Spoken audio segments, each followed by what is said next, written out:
Hi guys, welcome to my podcast.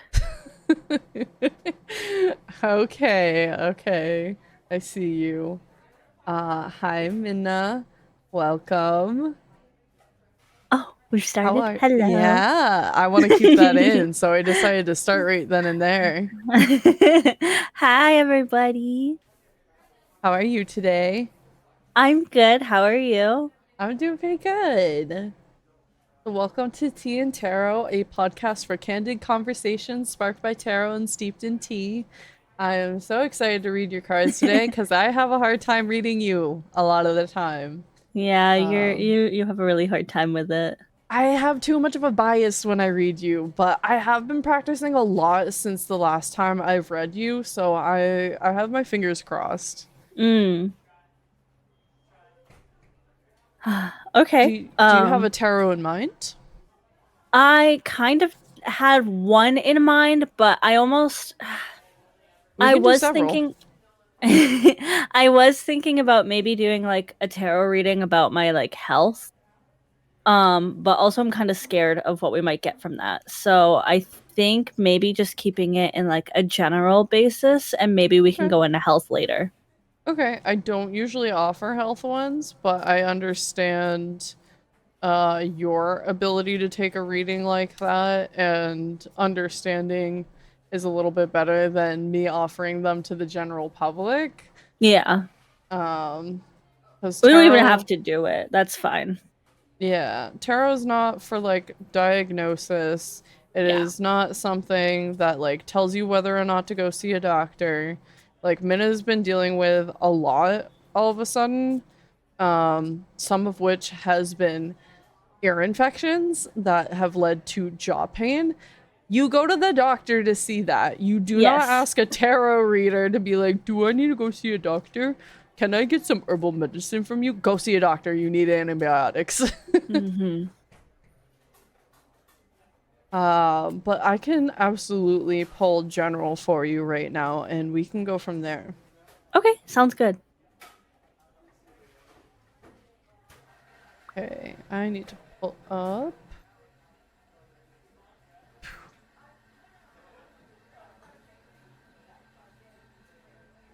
I'm kind of excited. It's been quite a while since you've read me last. It has been a while. Okay, I have some pretty good cards for you. Oh, We thank goodness. have the Hierophant. He is a little tricky for me to read times, but then we also have the Daughter of Pentacles Hmm. and the Four of Wands. Let me Okay. spread them all out here. See them all. Actually, nice and centered. Look at that. Pretty. Excuse me. So, for the Hierophant, we have he the Hierophant is a bit of a mentor or a teacher, but can also be an indication of seeking out knowledge. So it's this teacher, um, student sort of mentality. There's learning that is ready to be had. Um, Seeking out knowledge is definitely something to go for. Seeking out new experiences that might give you knowledge, not being afraid of trying something new. Um, and the Daughter of Pentacles, she is optimistic, creative. She's got a good head on her shoulders. Um, she is just like responsible. She's kind. She's good at supporting others. Um, Very hardworking. And then the Okay. Four of Wands is like this opportunity on the horizon. So like piecing them all together, I see like the seeking of knowledge, going out there and getting it. The daughter being very supportive of this process where you Mm, don't need to worry too much about the new experiences and making mistakes and learning from them, because she's very responsible and has like her eye on the prize sort of thing, knowing like when like doing something might be going too far sort of thing. So I think you have a good insight on that sort of thing. And all of that mixed together is going to end up being rewarding. You have um, great possibilities on the horizon for your like personal, emotional, creative endeavors. okay. Well, that's good to hear. Because I did just get back into crocheting, so That's true. hopefully, hopefully that means that crocheting is something that sticks for me, and I can make those Hades potion bottles. Maybe. Gosh, I turned off my brain and tried not to connect it to like anything that's going on in our life. So after I said all of that, I was like, I don't know how that has anything to do with shit. But that's a very good point. We are working on getting a table at a convention, which is very Yeah, exciting. I think we have a pretty good chance. I don't think it's like a foolproof chance, but it's pretty good, and I'm very hopeful. And that could be very promising for exactly that, I because it's hope a so. big new scary experience and we're trying new creative things. Ooh. Yeah, it's really scary, and like I've wanted to be at an artist alley table for honestly, since probably my first year of going to conventions. But I never have felt like there's anything art wise that I can bring to artist alleys. So it's like, oh, there's nothing I can really do there. Right. Because I don't really. I like to like scribble draw sometimes, and sometimes I like to try and do something more. But I really rely on other mediums like pottery. I really like to do. But I like stuff like crocheting and jewelry making. And beforehand, like that wasn't really in the artist alley. You wouldn't see. You would just see prints Right. and charms and stuff. But there's actually this creator. Oh, I cannot remember the artist's name right now. I'll have to find it later. But this artist that I found a few years ago who makes like nerd jewelry where it's like anime inspired jewelry where she's made like an Inuyasha necklace and she made Yeah. a fruits basket Yuki uh bracelet, and that's the one that I own and I love it and I adore it, and it's like one of my most favorite bracelets ever. And I went, oh, I think I could maybe do that. And I kind of went on and off for a little bit of doing that, but I finally am like putting that together, and I'm having a lot of fun doing it. Yeah. I'm very Yeah. proud of you for doing that sort of stuff. I'm excited to buy more nice beads with you so we can maybe have a few more of those nicer bracelets, but they're definitely like a big investment to get all of those nice beads. Yeah. And that's why I really want to go to like some thrift shops and stuff because sometimes people will just donate Right. like a butt ton of their um a butt I said butt ton at work today. I didn't mean to, but I said it at work and I can't stop thinking about it. Um, Did you I, get I called out for it? my boss giggled a little bit when she heard me, and I quickly tried to correct myself to boatload instead of butt ton. Or me over here going metric ass load. I said that once as well, and she went, "What did you just say?" And I went, "Oh," and I had to explain the measurement to her. Um, Yeah, because when you put the word metric in front of it, it like throws people for a loop. yeah. I love it. But yeah, bracelet. Oh, thrift stores. Yes, a lot of Yes. people just donate like their big bag of crafts and be like, I don't want to deal with this. Someone else can, like, this is someone else's problem. I've And it's also literally, just thrifted jewelry that was like, ooh, I like this piece off of the jewelry, so I'm going to like cut the cord that it's on and I'm going to use those parts. 'Cause yeah, sometimes and you'll that's what find I these saw. big gaudy necklaces and you can take all of the beads off of them and turn them into nicer, more subtle things. And that's what I saw that one person doing that I was telling you about, that they like found a scarf at a thrift store and liked the Right. yarn, so they just like frogged the yarn so they could, or frogged the scarf so that they could I had have the never yarn. heard that term, frogging. Frogging? Yeah. Yeah. Is that just the process of unraveling your work? Yeah, from my understanding, it's what I've heard like a lot of people say. Yeah, frogging is a knit crochet term for ripping out your knitting and starting over to correct a mistake. Oh. Huh. I didn't The realize it more had a you special know. name. I just called it unraveling. Yeah. So a lot of people be like, "Oh, I just had to frog my project." It's like, ah, damn, that sucks. I learned something new today. So I guess to go back to the cards real quick. Mm-hmm. So the one that looks like it's from Lord of the Rings is saying I have a big goal awaiting me, right? The first card? The last one, the Eye of Sauron looking one. Oh, okay. Um, yeah, that you have something big on the horizon. I can even read that one out of the book if you would like me to. Not yet. I just want to kind of like get a general understanding again. So it's like something on the horizon. Like you've been working towards something, things are paying off. It's just like not quite here yet at the moment. But Okay, it's that definitely like something successful and triumphant, like good.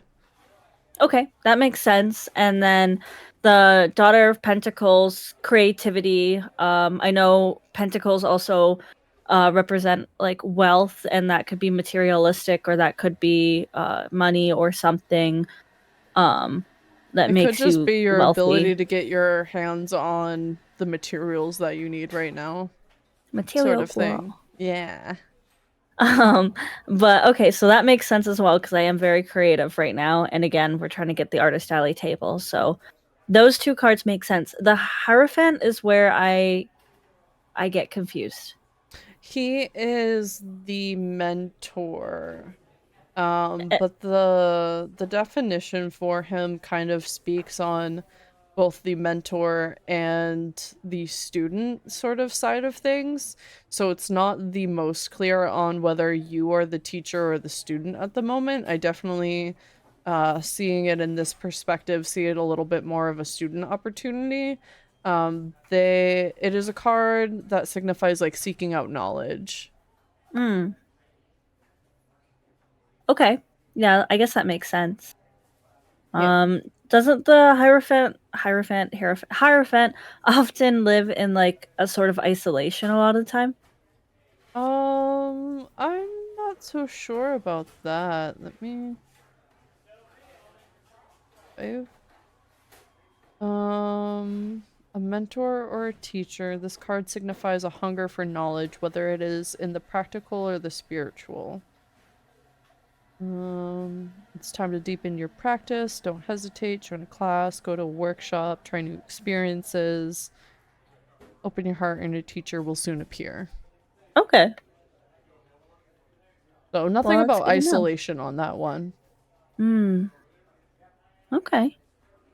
Yay. If you need to There have a training montage, not monologue. I guess you could monologue during your montage, but I could. um but you don't have to do it alone. Yeah, there's a lot of stuff that I'm trying to learn right now. I was just asking Serge like today. I was like, "Do you have a piano? I want to I learn how to saw play that. piano." I used to take piano lessons. Did you know that? I did not know that. Yeah. I took piano lessons and my parents had like an old keyboard, but we didn't have like a cord that you plugged into the wall for it, so it was battery operated by like 8 AA batteries. Oh wow. Um and you would play it for a little bit, but if you turned it up too high, it would like instantly zap all the battery power. So You you had to weren't play using it. like D batteries, they were just double They were A's. double A's. Wow. No wonder it Yeah. would lose its charge so fast. Yeah. And so you had to keep it on a low volume and then like you'd watch it as the screen would start to flicker as you'd play it.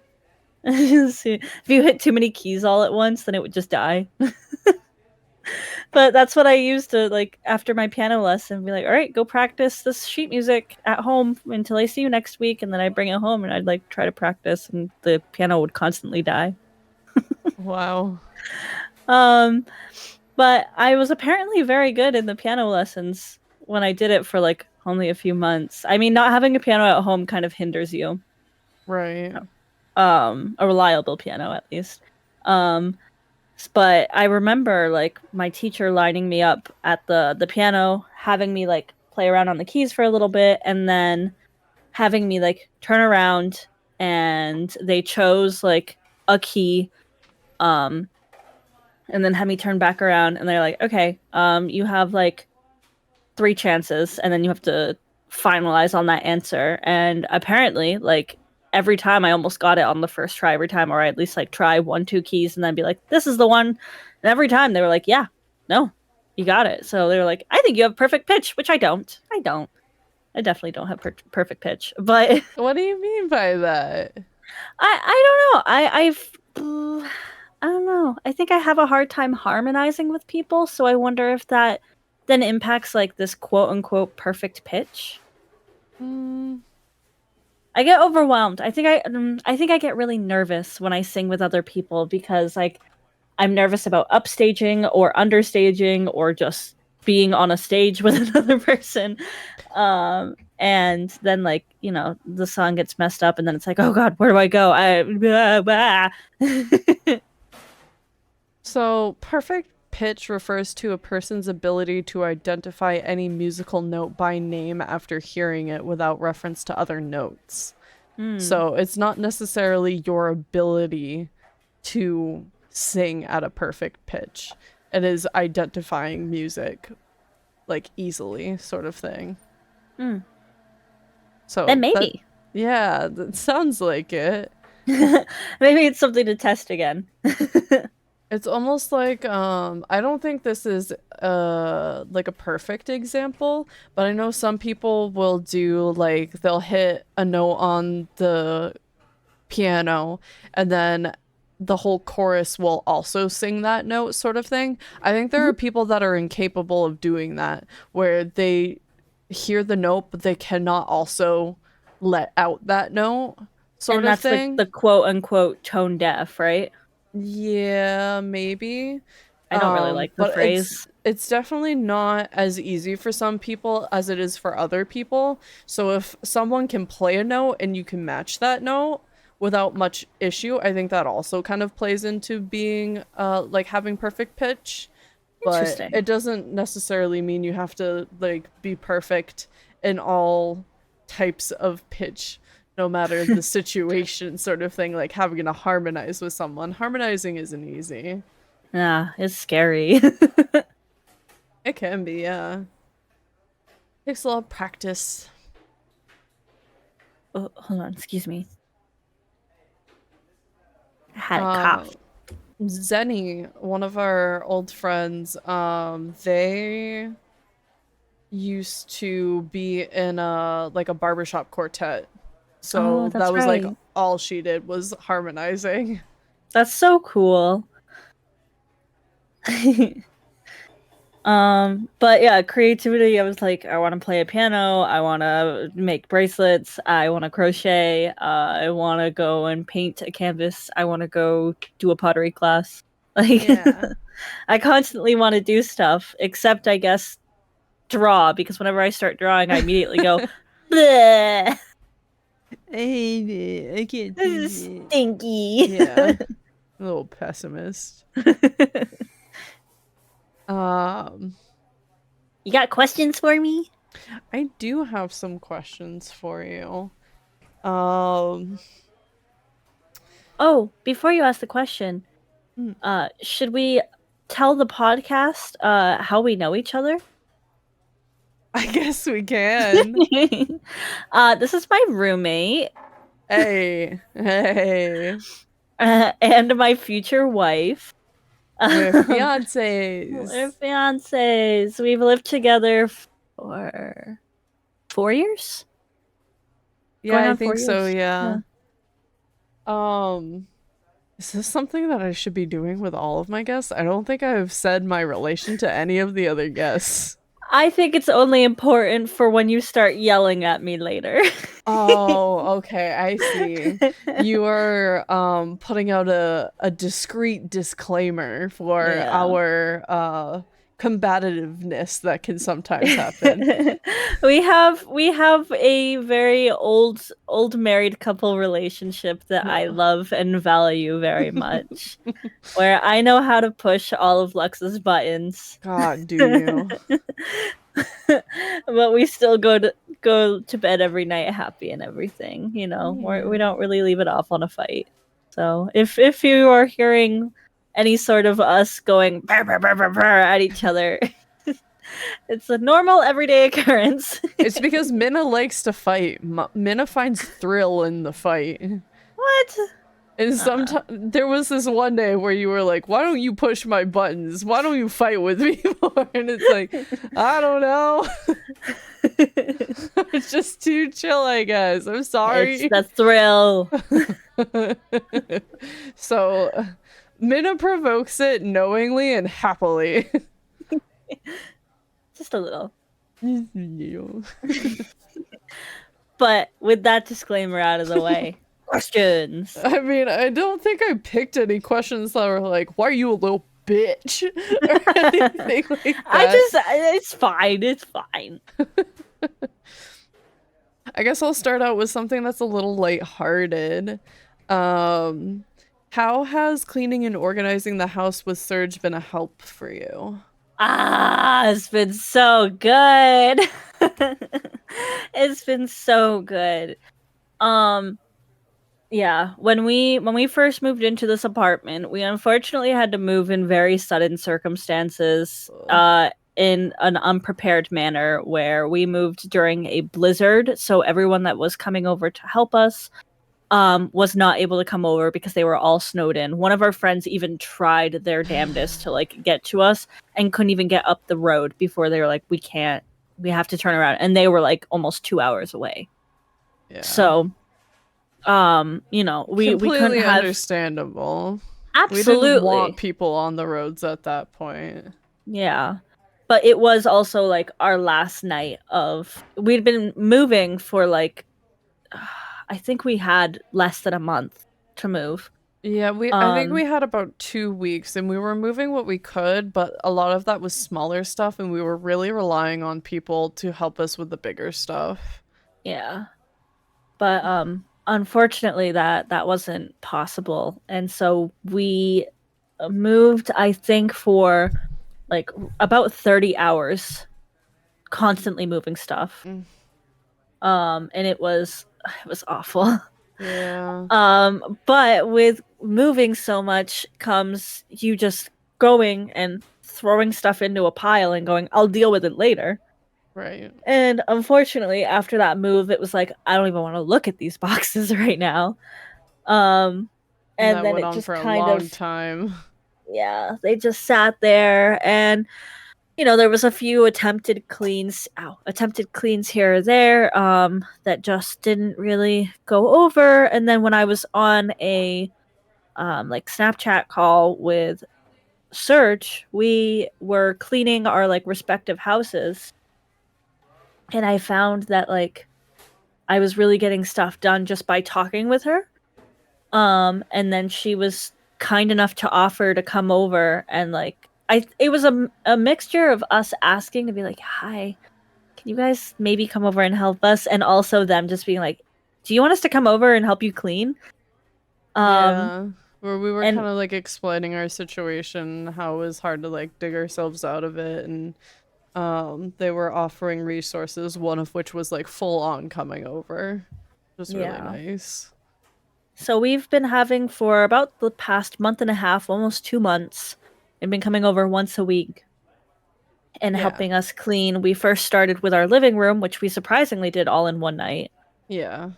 And then the rest of the time has been on the office, which I sit in. Um, it's our office, library, craft room. Um, and it was like sometimes even hard for me to get to my desk. So Yeah. now we can walk all over the room basically. There's room We've for activities in there. I can use my VR headset. um and all the stuff that we're selling or donating is all in a bunch of piles right now, so we can just get it right out of here when it's time. Yeah, so Easy to virtually move. everything in that room that is in the space instead of like a storage area where it should be, it is because it is leaving the house by the end of the month. Yeah. So it's amazing. It feels like I can breathe when I'm in here, and I actually like being in here. That's so Um, good. I'm so yeah. happy. We still have a very small space. We do have a very small apartment. Um, but we're utilizing the space that works more for us for now. Until Yeah. we can do something about that. And it just But feels awesome. has there been things that going through this process that has been like particularly helpful where it's like maybe you have some new skills that you can rely on now? Excuse Bless me. you. Um, yeah, I mean, I think being able to look at things with a more critical eye and realize I really don't need this. I am a very sentimental person, and try to hold on to a lot of items, which is like what causes a lot of problems. Like I was holding on to a bunch of cosplays that I still had before I even met Lux, and admittedly, I have put on like a good amount of healthy weight since meeting Lux, and I don't fit into these costumes anymore, and I don't see myself ever fitting into these costumes again. Yeah. But I was still holding on to them because I was going, oh, I remember this. Maybe I could make it happen, but no. So it was kind of having Surge sit and hold it up and go, do you need this?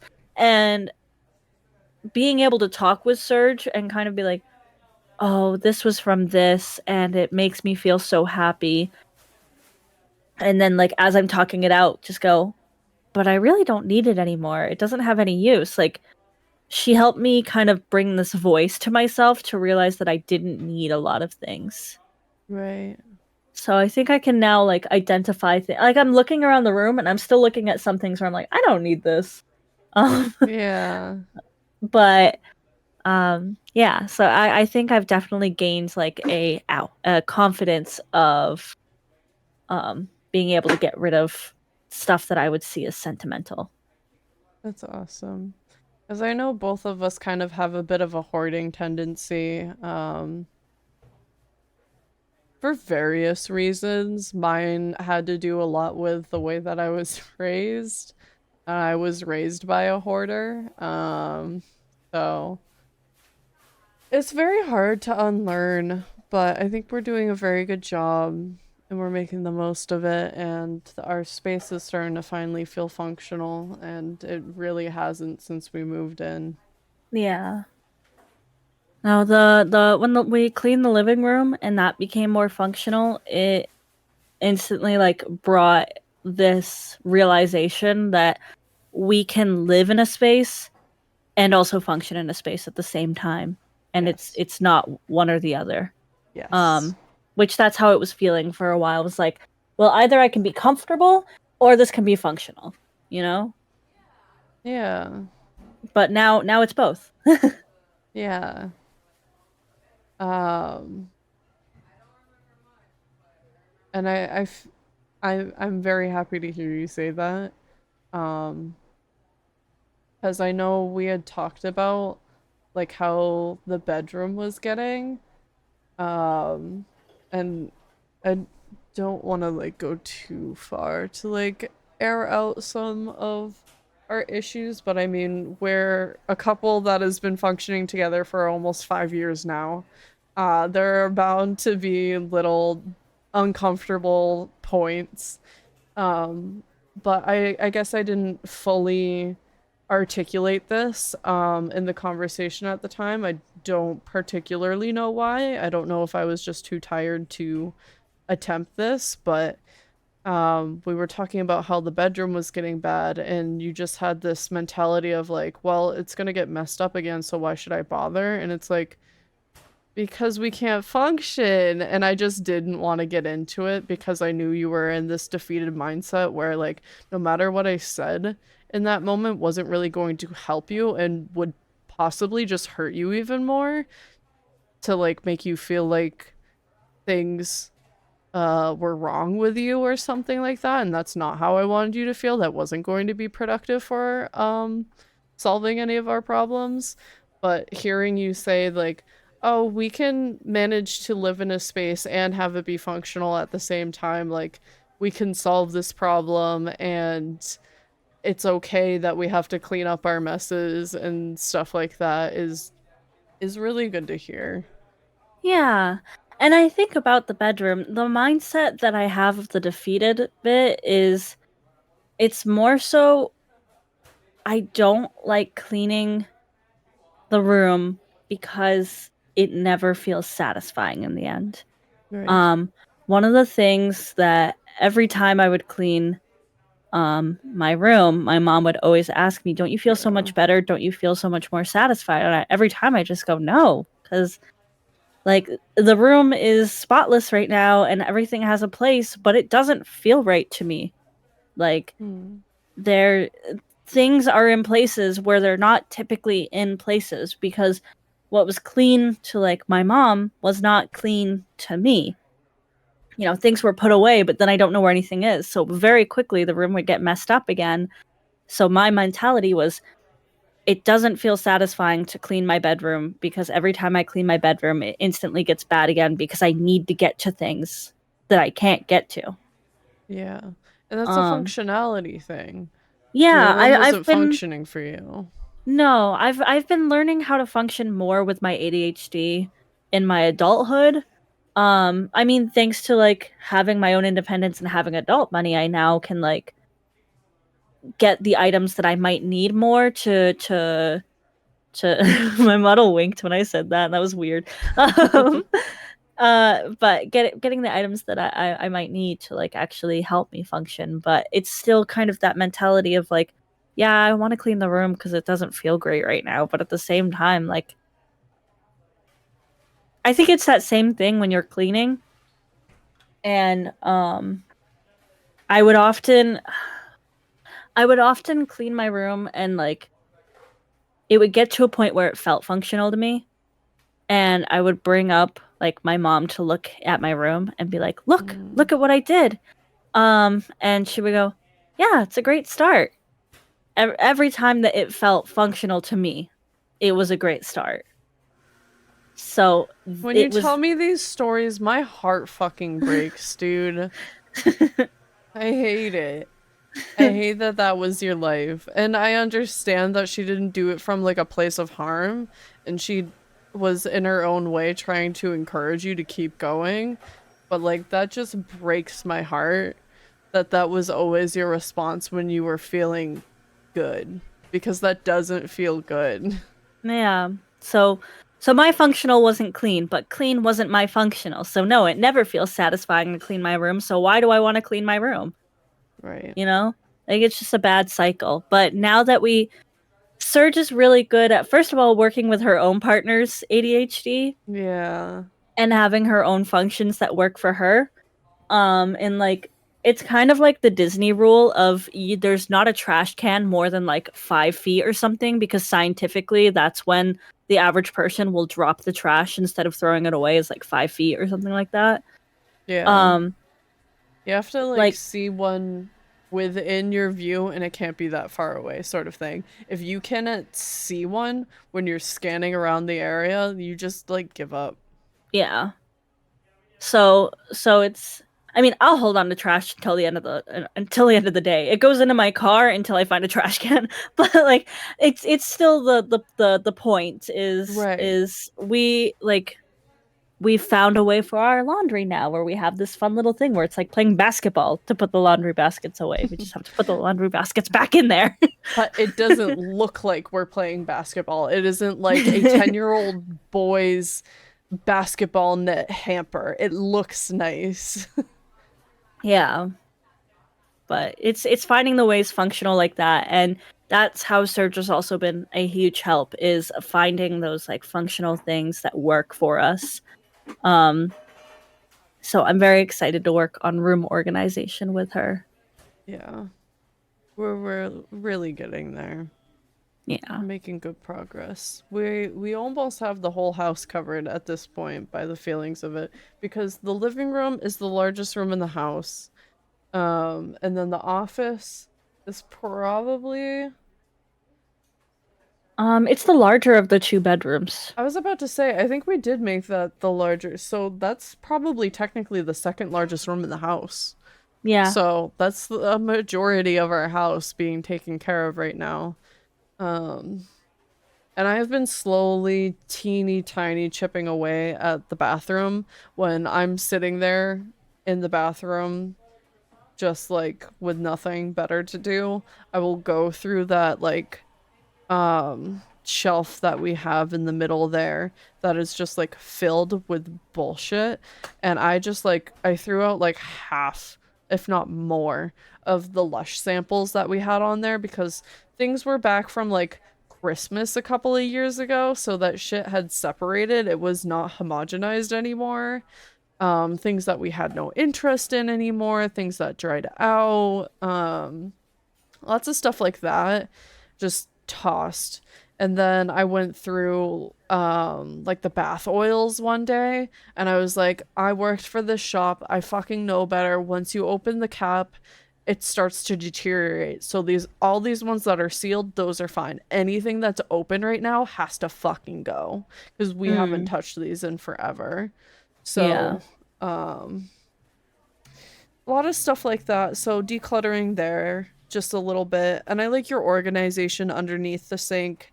It's just messy in there right now. I really I need think a to lot of do stuff in some there can scrubbing. go. Yeah, I think there's a few more things that can go. Um, I wonder if we would be able to optimize our shelf next to the toilet because if we could clear just like a little bit of extra room either underneath the sink or on that shelf where we could dedicate it to just being our like toilet paper overload instead of putting it into that other closet, that would be fucking amazing. Mm, Because having to go into that other closet and the toilet paper takes so much space in there. We could be using that closet for better things. yeah. Same with the cat food. I need to figure out cat food. It's so fucking hard to move that thing around and get to what you need to in that closet. Yeah. I like I see the roadmap. It's just like dedicating the time to do it. And that has been a huge help from Surge for me is just like having the dedicated disciplined time weekly to do that and not have excuses. Yeah, no, absolutely. That's been really nice because I will procrastinate. I will come up with excuses. It's the same thing that I've been doing with wanting to get back into working out is like I keep coming up with excuses because it's like, oh, eh. Yeah. It's So, hard. yeah. But I think I've really gained a lot already from cleaning so much with Surge. Me too. I'm so glad you feel the same. To move on, to something a little bit more exciting. How was your birthday? You just had a My bir- birthday. I did have a birthday. It was good. It was good for the first half of the day. On my actual day of birth. Um, I had a wonderful morning coming in. Um, I was told happy birthday by quite a few people. Um, both my mom and Lux's mom sent flowers to my workplace, which was very sweet and very nice. And it was a little bit of a trial to find the flowers from Oh my gosh. one side, but we found them. And so I felt very loved. Actually, one of my coworkers saw all the flowers on my desk and he looked at me and went, "You're not leaving, are you?" And I went, "No, it's just my birthday." And just like the relief on his face, which also made me feel really valued in a way. Good. Um, but yeah, so I had a really good birthday, and I say the first half because I started feeling very sick in the second half of the day, and I thought that was due to the flowers and having like maybe some allergies to the flowers. But then we did later find out 2 days later I got a 101.3 temperature. Didn't Uh, we figure out that you had a second ear infection just like a couple of days before that too? Or was yeah. that on your birthday? Nope. I found out the second ear infection the day before my birthday. So my Nice. birthday was Tuesday.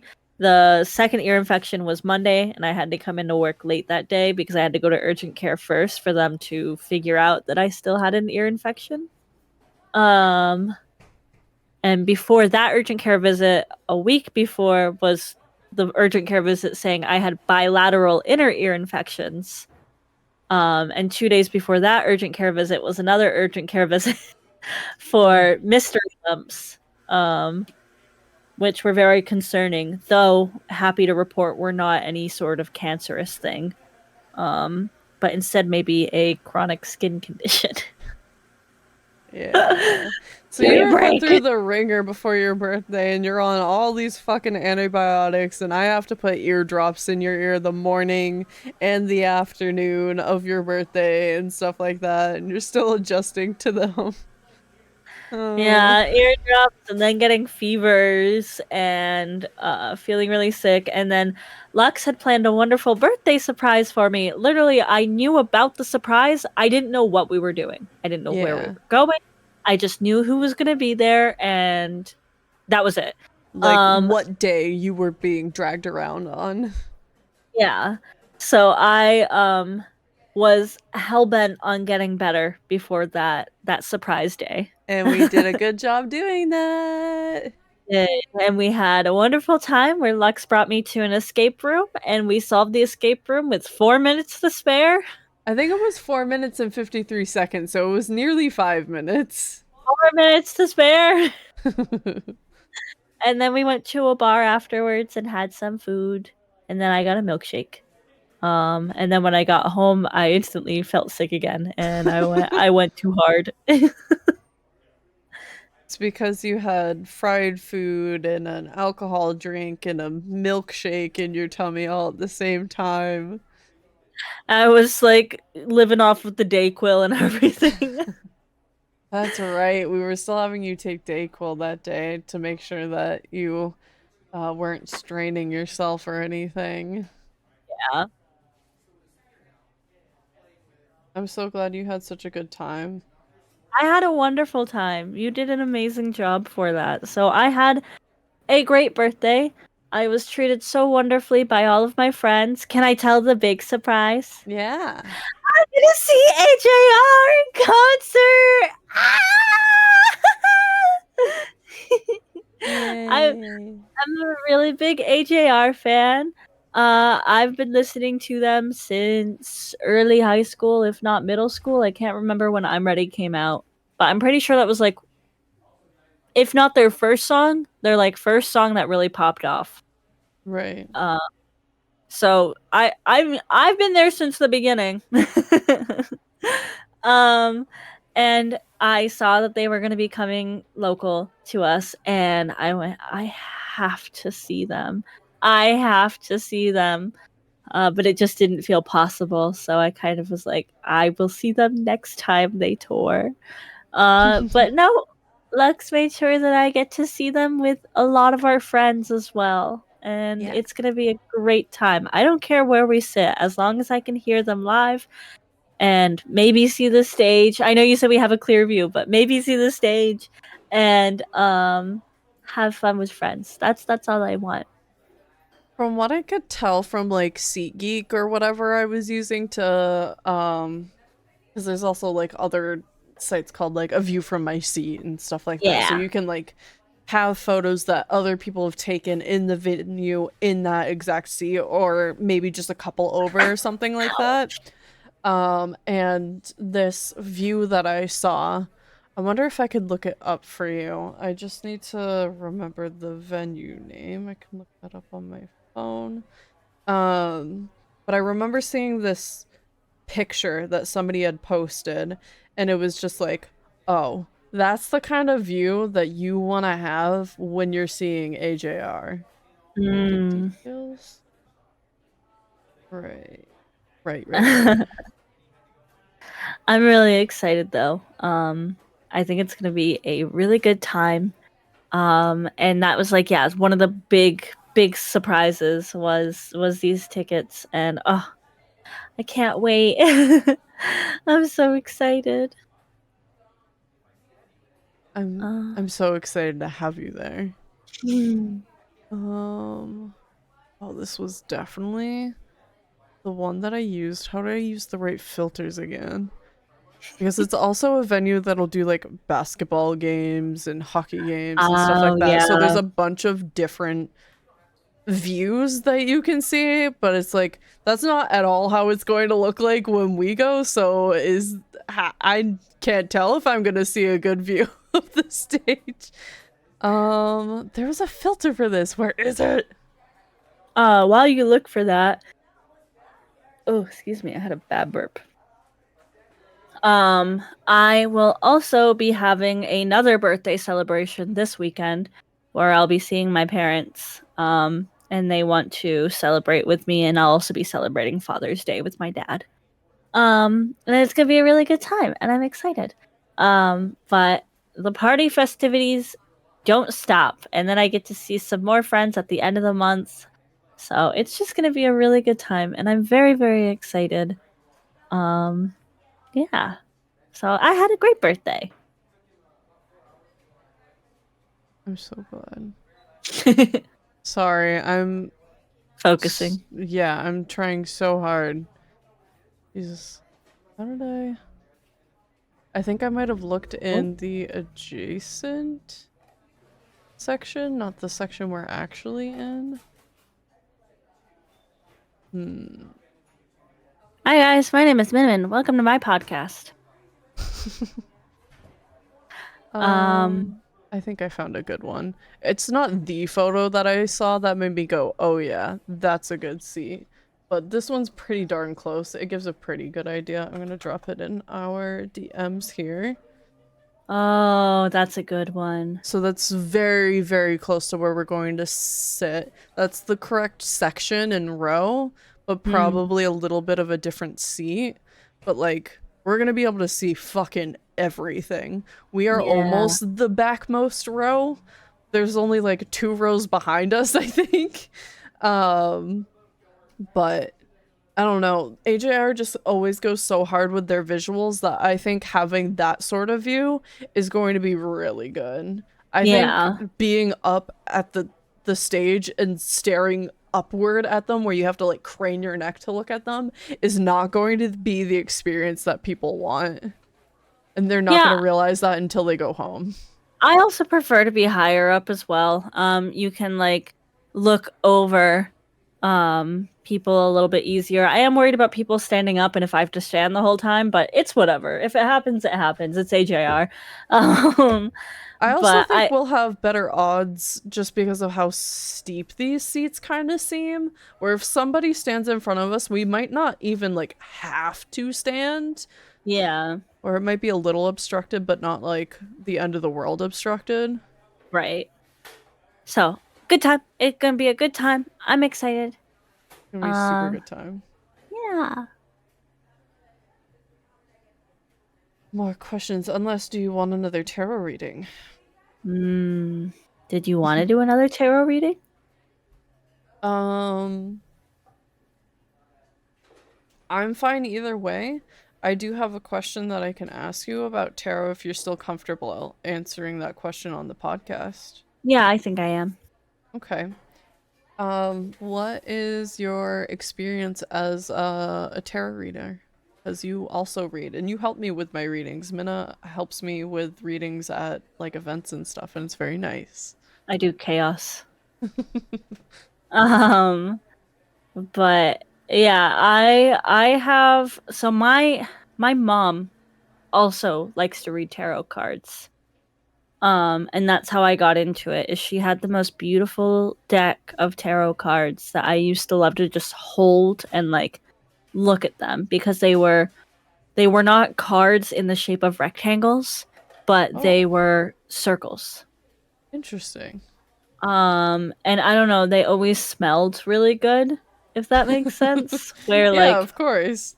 they kind of smelled like the memory of my mom. Because she kept them in a cloth as well, like a really thin cloth scarf that you might wear. Um, and so it just kind of like had the smell of everywhere that she's lived with these cards because she used to have these cards in Germany and everything.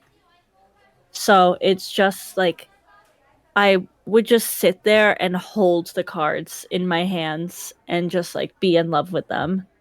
Um, and So she would sometimes read my tarot, but she really preferred reading my horoscope instead. Interesting. Um, that was more what she liked to do. She liked to like talk about people's horoscopes a lot of the time whenever they were like, "Oh, tell me about my sign." And she would be like, "Oh, well, you are, a Gemini sun, but you're also an Aries moon and a blah blah blah." Like she would go into it. She loved it. And my mom was also very into natural remedy herbalism, where she also very much believes antibiotics come for things that antibiotics need, but also like she would always be like, "Oh, your tummy hurts, chew some mint." um and used to, when she lived in Germany, have like a medicine cabinet of natural remedies where like friends would come over and be like, my hand is sore and like my skin's kind of like itching a lot, and she would be like, okay, here you go, and like it would normally clear it up very easily. So she that was something that she really enjoyed as well. All of that, sorry to say. No, you're um fine. my mom's also Wiccan, which introduced me to being Wiccan myself, and tarot cards is just naturally something that you get into. Um, and um, my first tarot deck that I got was from this lighthouse that I went to with friends, and I remember it really pulling me in when I saw it. It had mermaids on it. Of course it did. So, of course it did. Of course that's what brought me in. It's a very pretty art cards. But I just remember them like almost calling to me. Um, so I had to buy them. They were very expensive, as a lot of tarot cards, especially in gift shops, are. Um, but I still have them. I still adore them, and I would go and I would like read for myself a lot of the time. And every so often I'd read for other people, but I really didn't like doing it because I just never felt confident. Um, Ulux have like really like made this talent of being able to read other people, and like I'm not going to say perfected it, because not that I don't think that you're perfect, but that I think it can always be improved. um Absolutely. and I think saying perfection is putting an end to a story when there isn't an end. um so you have really like mastered this ability to read other people. um but I definitely wasn't there. I was just comfortable reading myself. um I wasn't until I started streaming and I had disclaimers to be like, I do not read people usually, and I'm trying to learn. So you guys are my guinea pigs, and that's why I'm not charging anyone and stuff yeah. like that. And it's like, my readings might not be that good. I'm just practicing, please. But I did eventually start becoming a little bit more confident to read people. And so, like I said, I would read like my mom every so often. My dad, I think, let me read him once or twice. And a few other family friends, because we'd have people kind of coming over all the time. My house is like or my parents' house was like constant. People would be constantly coming over. Very open environment of like you need somewhere to go, you go there, you know? Yeah. Um and um so I read like a lot of adults and a lot of them kind of were just like, "Oh, I don't know, like tell me am I going to make a lot of money?" Like, you know. Um Yeah. but I think what kind of put an end to me wanting to read people, and I was telling you about this yesterday, was I had a family friend who I grew up with from me being in like second grade, I think. I met her daughter like in a Santa meet and greet line when we were just little kids and we chased each other around. And that's how like my parents became friends with them. Um, so I knew her daughter and I knew her. And she was like a second mother to me. And at one point in our lives, she was diagnosed with breast cancer. And it was a very hard time for everybody. Um, and I was in high school, maybe like junior year. And I had my tarot cards, and I asked her, "Do you want me to read your cards?" And she went, "Sure." And I said, "Okay, what do you want to know?" And she just said to me, "Am I gonna live to see my daughter graduate?" And I, I don't want to cry. I know. um, I didn't cry yesterday when you told me this, but my eyes are starting to sting. um, at first I was shell shocked, um, that she would ask me something, and then I remember being very angry because I've known her for so long, in my life, and I see her as a mother figure. Um, and how dare she ask me this? I'm a kid. Right. um, and I don't know. It felt wrong to be angry, but I remember I was just angry. But I kind of like pulled myself together and I pulled some cards, and one of the cards was the death card. Um, and if you know tarot, you know that the death card's actually a lot of time a really good card to get because it means the rebirth of a cycle. It means that maybe something else is coming to an end, but you are being reborn to do something else. Um, your opportunities will continue to grow. Which, But for for all some, she knew at that time, it could have been like the death of her cancer. yeah, it could have been something so positive. But of course, Right. I explained this to her and I said, you know, um, this is a good card. This isn't a bad card. I know it looks like a bad card. It's not. Um, but she didn't see it that way. And how can you convince someone to see it that way? And But you were right. Just saying. I was. She's okay now. She is a survivor and is doing wonderful and is living her life, and I'm very happy for her. She's still a close family friend and someone that I love to talk to and see as a mother figure. But um I didn't want to read anyone ever again after that. Yeah. I can't blame you. That's hard. A little bit easier when I have idiots on the internet ask me dumb shit. I'm like, I'm not reading your fucking cards. Shut up. Yeah. um, and then of course I get pessimists in the chat who are like, how do you know that this is real? This is vague, or like that could be anyone. Like people will just come into here and get their reading to like prove a point, and they don't want to listen to any of it, and those nights can be discouraging. I've had nights where like two or three of those sorts of people have popped in, and it's like, why the fuck?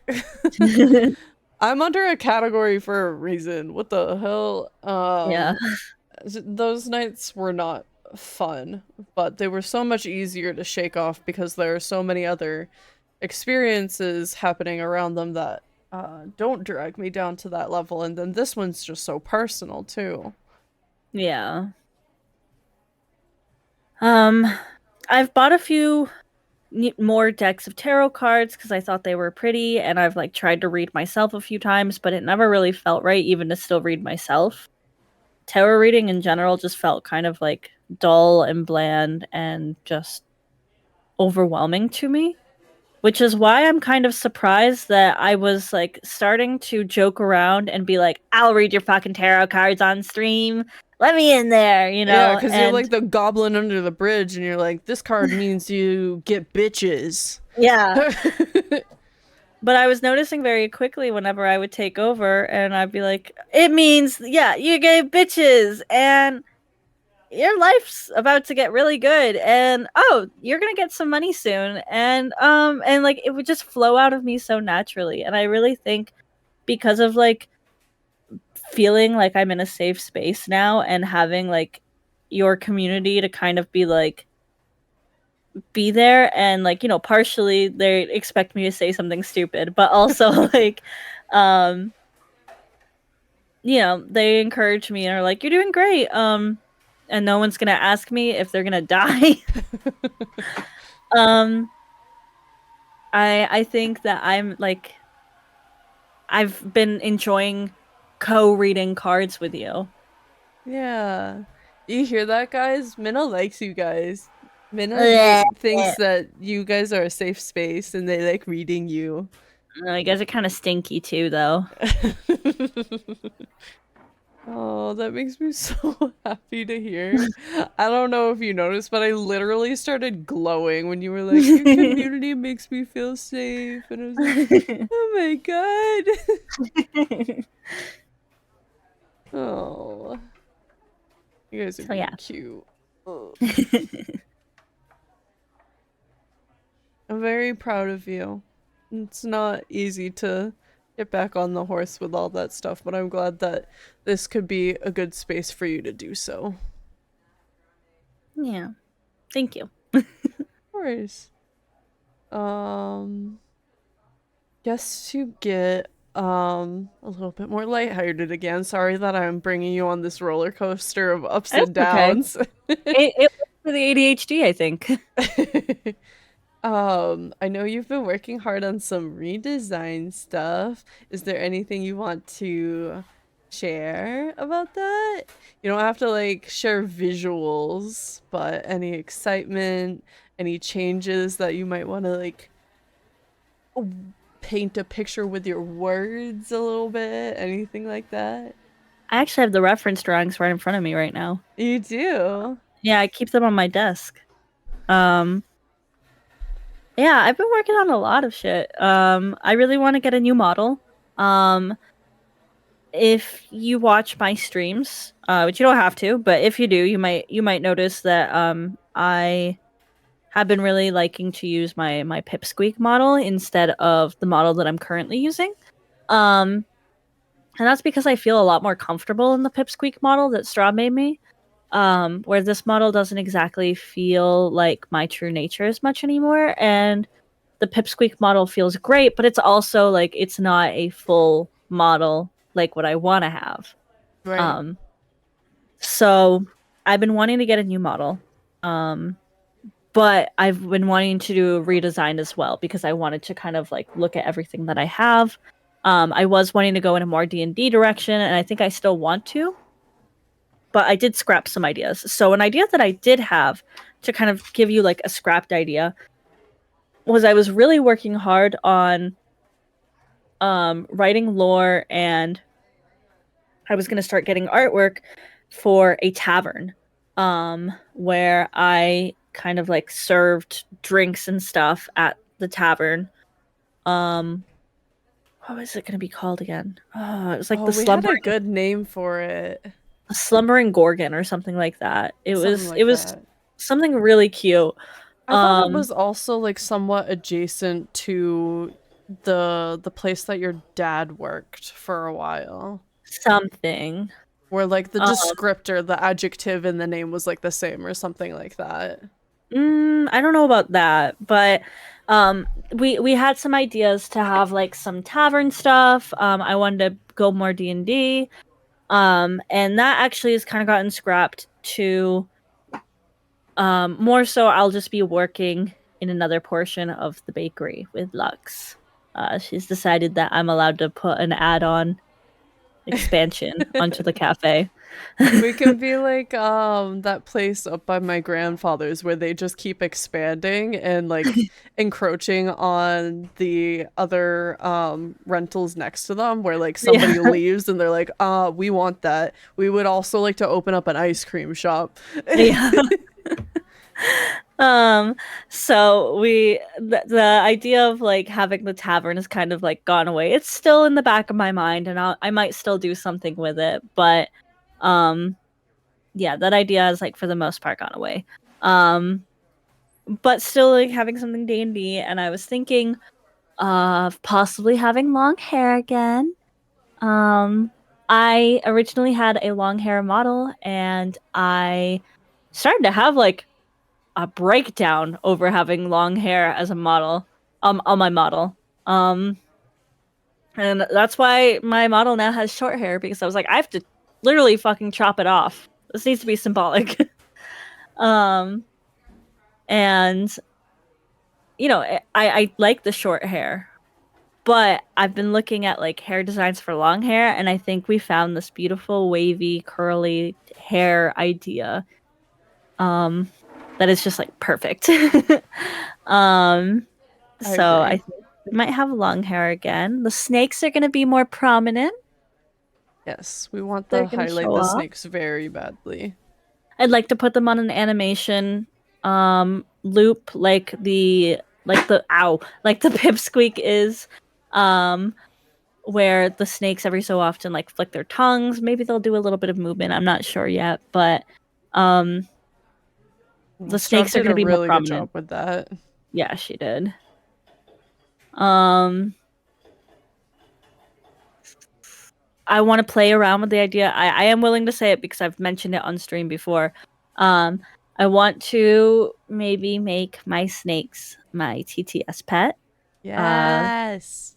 they will be TTS friendly, so when people put any text to speech in chat, it'll be my little snakes speaking to me. I haven't used sound alerts in a hot minute since I stopped having a TTS pet. They still exist, and I'm pretty sure people can still redeem them if they want to. I just don't like advertise them as thoroughly anymore without having the TTS pet.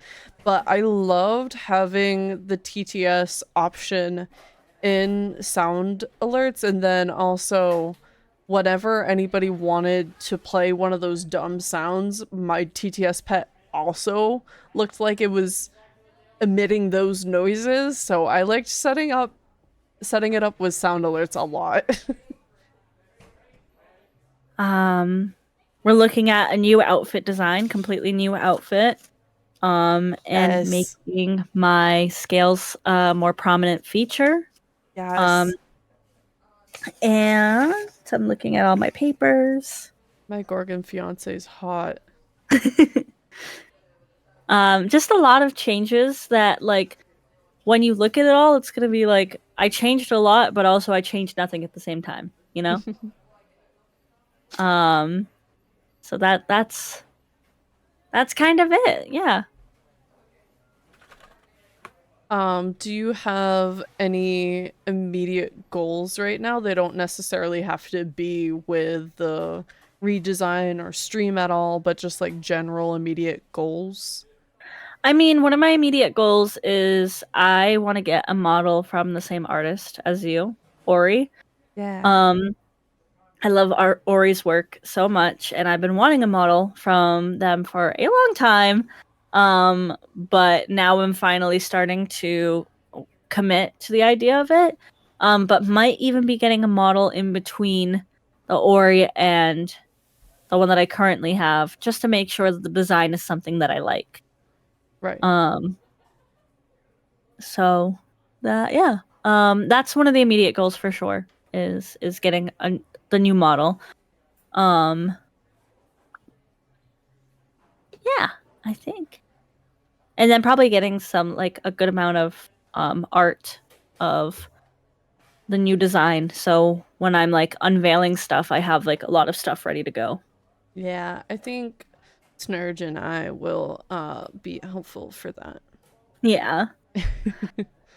As well as I did a lot of work with building an overlay. Um It looks really good right now.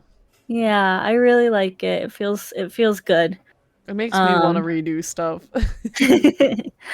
um yeah. It's very inspiring. Your layout overlays look very good right now. Thank you. First. It was all free as well. Yeah, This time around I sexy. didn't want to spend any money. And you did a great job. It still feels very personal and everything. Thank you. Uh how are you enjoying Hades 2 right now? Because you haven't finished the demo yet, have you? I don't even have the demo for Hades 2. Really? I thought you started that on stream. That's the full game. Oh. That was given to me by Karos. Oh, but isn't it still like not the full game yet? It's still early release technically, but it's like the game, but I guess they're still adding. Okay. I had misunderstood that and It's more than a interpreted that as demo. being a demo. Yeah, more than a demo, less than a completed work. Okay, okay. Yeah. But you It's haven't a finished that yet. No, I have not because I played once and then I played one more time, but then I almost passed out because I was starting to get my fever. Oh, right. And I haven't been able to play since because I've been sick. Stinky. But you liking it? I'm loving it. I am loving it so much. Um, it's a wonderful game. The creators did an amazing job. The music is still awesome. The Karos told me that I had to play with a controller. And I kind of pitched a little bit of a fit where I was like, "Meh, meh, meh, meh, meh. I've never played Hades with a controller before. I don't know what I was doing. Why wasn't I playing Hades with a controller? It makes so much more sense. Like the game itself, when you load it up for Hades 2, it's like, we recommend you play with a controller. And then I was like, should I play with a controller? And Karos was like, yes, please play with a controller. And like Hades 1, I can only play for a certain amount of time. And I don't even use all of like the moves in the original Hades because I was only using my keyboard. And it never felt like I could like hit all the keys that I needed to. So I'm kind of just using like two attacks. So that's like when I would do my builds when I'm getting power ups. I'm only getting like my dash and my like regular melee is like the ones that I'm upgrading, and the rest of them like I don't fucking care about these because I never use them. But if you use a controller, it's a lot easier. See, I think I'm the exception to that rule because, like, not long after the Wii came out, that's when I became almost a strictly PC gamer. hmm And controllers, I don't use good. I don't use controller good. It's really a struggle. Handheld devices have been a little bit of an exception. So like the Switch, but even that's a struggle for me sometimes. If it's a game that really needs me to like aim, I am not good at aiming with a controller. I Please don't ask am. me to do shit with a controller. What was it that I was playing on like? Oh, Ghost of Tsushima. I snipe with my bow like Oh my nobody's fucking god. No, business. it's sexy. I'll be watching you play and I'll be like, good shit, babe. I love sniping on my controller. I can't. I can't. But it's actually really funny because I was a quote unquote PC gamer until I got the Wii. And then after the Wii is when my parents got me a PlayStation 3. And from then on until I met you, I was strictly a console player until we met. And then I was like, I want a gaming PC too. And then I started using my gaming PC, but I love playing console games. I will be on my console over my PC almost any day. I will do console games as long as I don't have to fucking aim, which is not very many games. We just Um, need to set you up with the PS5 and visual novels, and then you'll be fine. yeah, exactly. I can play visual novels and stuff like that. Or even just like my Which is cozy. What? we can talk about it, but I'm sorry. No, what are you going on about? What is going on? I'm so excited about the new Dragon Age combat Ah. I'm excited for you. Minna has to hold back for me though because I'm not caught up on the mechanic. games. So I think we're gonna be binging some Dragon Age soon. So we can try to at least start Inquisition. No, we have to finish Inquisition before I can even show you the trailer. I understand, but hopefully we at least start Inquisition in like the near future is what I'm trying to say. Yes. Our really cute setup is for the Dragon Age games. I will play. This is actually for like any console game. Let's be fair. I will play the game, and then if there's choices to be made, if I've already played the game, Lux can make the choices, and every so often I'll go. "Mm, mm." It's not very often you do that. I try to give you free will, but there's some things where I'm like, we're not doing this sort of playthrough. I'm not letting you make that decision. Not fucking happening. And in the first game, I feel like a lot of like the dialogue options that were on screen did not align with the words that actually came out of my mouth. So I No. was always second guessing everything and I was like because I'm speculatively autistic. I have not seen a doctor about it yet, and I don't want to go down that rabbit hole right now, but I don't know if I ever will go to a doctor about it because I don't want to be discriminated against in the medical field, but regardless, I have a hard time as it is reading the fucking room. So picking a dialogue option and being betrayed by it several times, I have to like double check with Minna every time. I'm like, this is what I want to do. Which answer makes sense for this? Which is what is really great about Dragon Age 2 and Dragon Age Inquisition is they Oh my built god. built in a dialogue wheel which shows you kind of like with Dragon Age 2, Hawk, you can either have three different dialogue options, and the more that you choose of any one will make you more of that character. So for example, I am always a sarcastic Hawk because sarcastic Hawk is best Hawk. Um Sarcasm was my first language, so yeah. that is often my choice too. But it will Especially show if it's you like something where it's like, I don't really have an opinion. Let's be sarcastic about this. like without a doubt, it'll say, oh well, this is a sarcastic choice. Mm. Um And actually, the one thing that I've really had to explain to Lux so far in Dragon Age 2, because we haven't played Inquisition yet, in Dragon Age 2 is if it doesn't have a special icon and it has like arrows, it means that you can ask multiple things. You're not going to get locked into it. So a lot of the time, she's very analytical and will go like, I don't know if I want to ask this. Which one do I pick out of all of these options? All of them! Pick all of them! Because you can ask all of them! I've gotten into the swing of it now. It did take a little while, but then you Um, finally explained that to me. I was like, ah. because part of it is like learning on your own, but also if I leave you on your own too much, I know you're not going to want to play. So it's kind of like a mix of leading the toddler and being like, you can walk, and then also kind of like picking you up a little bit and being like, you can walk. That's me. But yeah, that's what's so great about Dragon Age 2 and Dragon Age Inquisition is it kind of has like tone indicators essentially Oh my in the god. pictures format. So it Thank tells my you like fucking brain. God. It makes my decisions so much easier. I feel like I'm deciding so much faster than the last game. you are. Um, Jesus. I'm getting called out right now.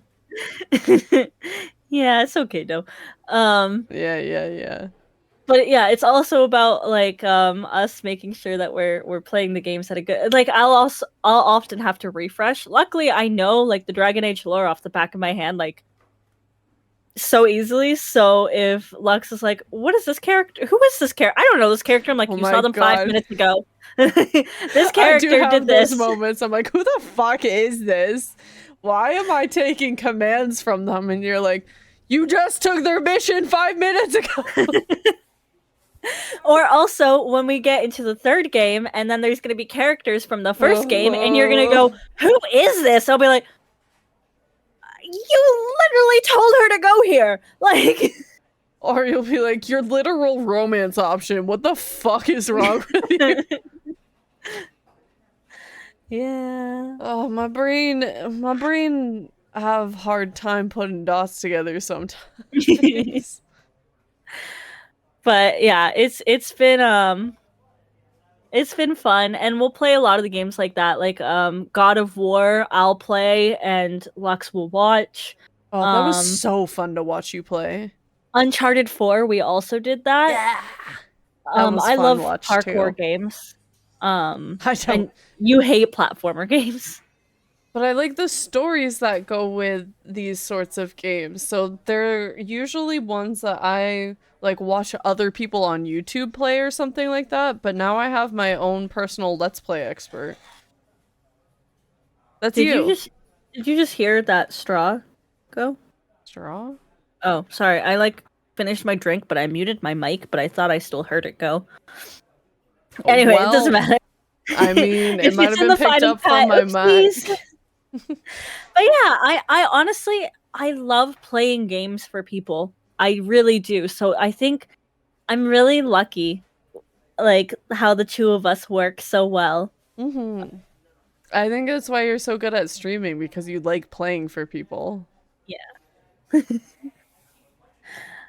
Um, I feel like we really went off topic because I started like screaming about Dragon Age, and I can't remember what the question was originally. Oh. I can't remember either, but also it doesn't matter if we go on tangents. It's a personal journal no, podcast, and we Stream. get to talk about what we want. Hey! Yeah. I'm glad that you have the Dragon Age brainworms again. Brainworms. Baldur's Gate. Dragon Age. Fable. Oh my god. I didn't realize that you were into Fable. Mhm. Sayri and I used to play Fable all the time. We used to kick chickens. Oh. Actually, what we I would think do you is told me about that, actually. one of us would kick a chicken, and then the town would attack the other person when we played multiplayer. So when we were walking through the town, we'd sabotage each other So it and was have just to like a restart the proximity game. thing where it was like one of you two fuckers is about to be beat up and it's whoever's closer. Yeah. That's so funny.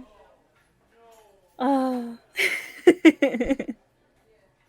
I love you and Sayri's relationship so much. It is so funny to watch. And also just really awesome to watch like be rekindled because of our streaming adventures and stuff like that. If you guys didn't know, Minna and Sayri were childhood friends like since 5th grade, you said? No, second grade. Oh.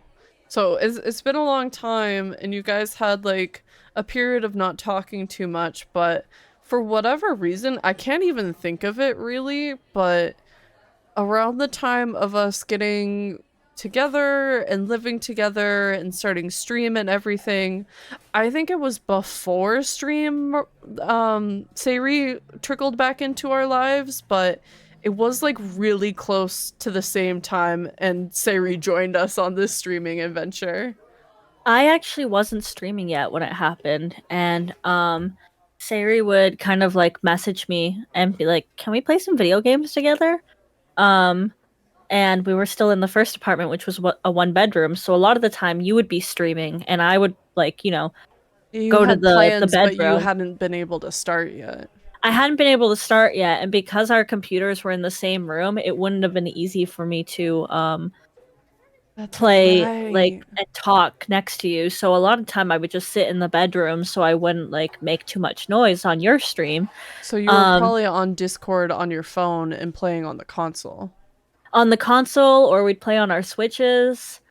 Um and yeah, we just started talking again all of a sudden and then we would play video games together and then Sayri would come in a lot and watch stream when I started streaming. And then Sari also then went, I actually want to start streaming, and we helped her get her whole setup. And she's doing amazing. Like she Yeah. honestly has really took a good understanding to streaming, and I mean, a lot of you guys cross over and watch her as well, and I think you could agree that she does an amazing job and like has a great understanding and has like a really good chill vibe where she'll be chaotic but also like have fun and it's kind of just nice to sit there and kind of like lurk and just hang out. It's a good time. Sayri, I'll call you out. It was rough at first. It's because we had this slight upper hand of being people who participated in other people's communities for probably at least a year before we decided to be streamers ourselves. So we had an understanding of like streaming etiquette and stuff like that that Sari didn't have as much grace to knowing, and it was a lot of like, "Hey baby, um I know you don't mean it, but like this thing that you did, can we not do that?" It's also important to note that Sari forever never used Windows PCs. Oh my god, that's right. I always forget that. Even in college, Sari only used Apple devices. So all of a sudden It was a her lot going of to like, just use the task manager, and Sarah's like, what the fuck is that? So, and she's done a really good job learning all of it. Like that's the big thing is she's only learned how to use Windows within the past 2 years. That's crazy. That's right. I keep on forgetting that. The Ah, task the wind. manager is just like an easy example. I think that might have actually been an issue where it's like Control Alt Delete, and it's like Control Alt what? You hold all three keys at the same time. And Control is command and everything. Like yes, and just like being like, I can't think of a better example, but like open up a new tab, and they're like, how do you do that? Where it's like something that feels like so obvious and easy, but it just was not for Sayri because they were so used to everything else on Apple. but because I was also before meeting you only used Apple products basically.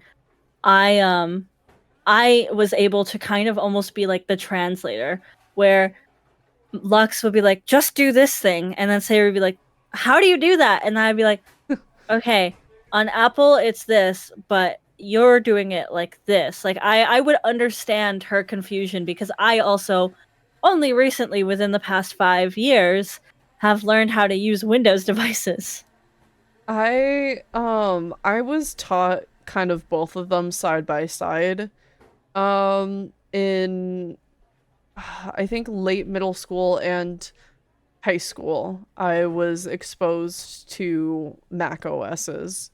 Um, but I was still keeping up on my Windows because the Mac OSs were available in the graphic design, photography, video editing, and web design suites in the high school. But everybody else was on a Windows, so like the general computer labs for like renting out so your students could write an essay were still Windows. All of the computers in the library were still Windows and stuff like that. So I was using both of them at the same time.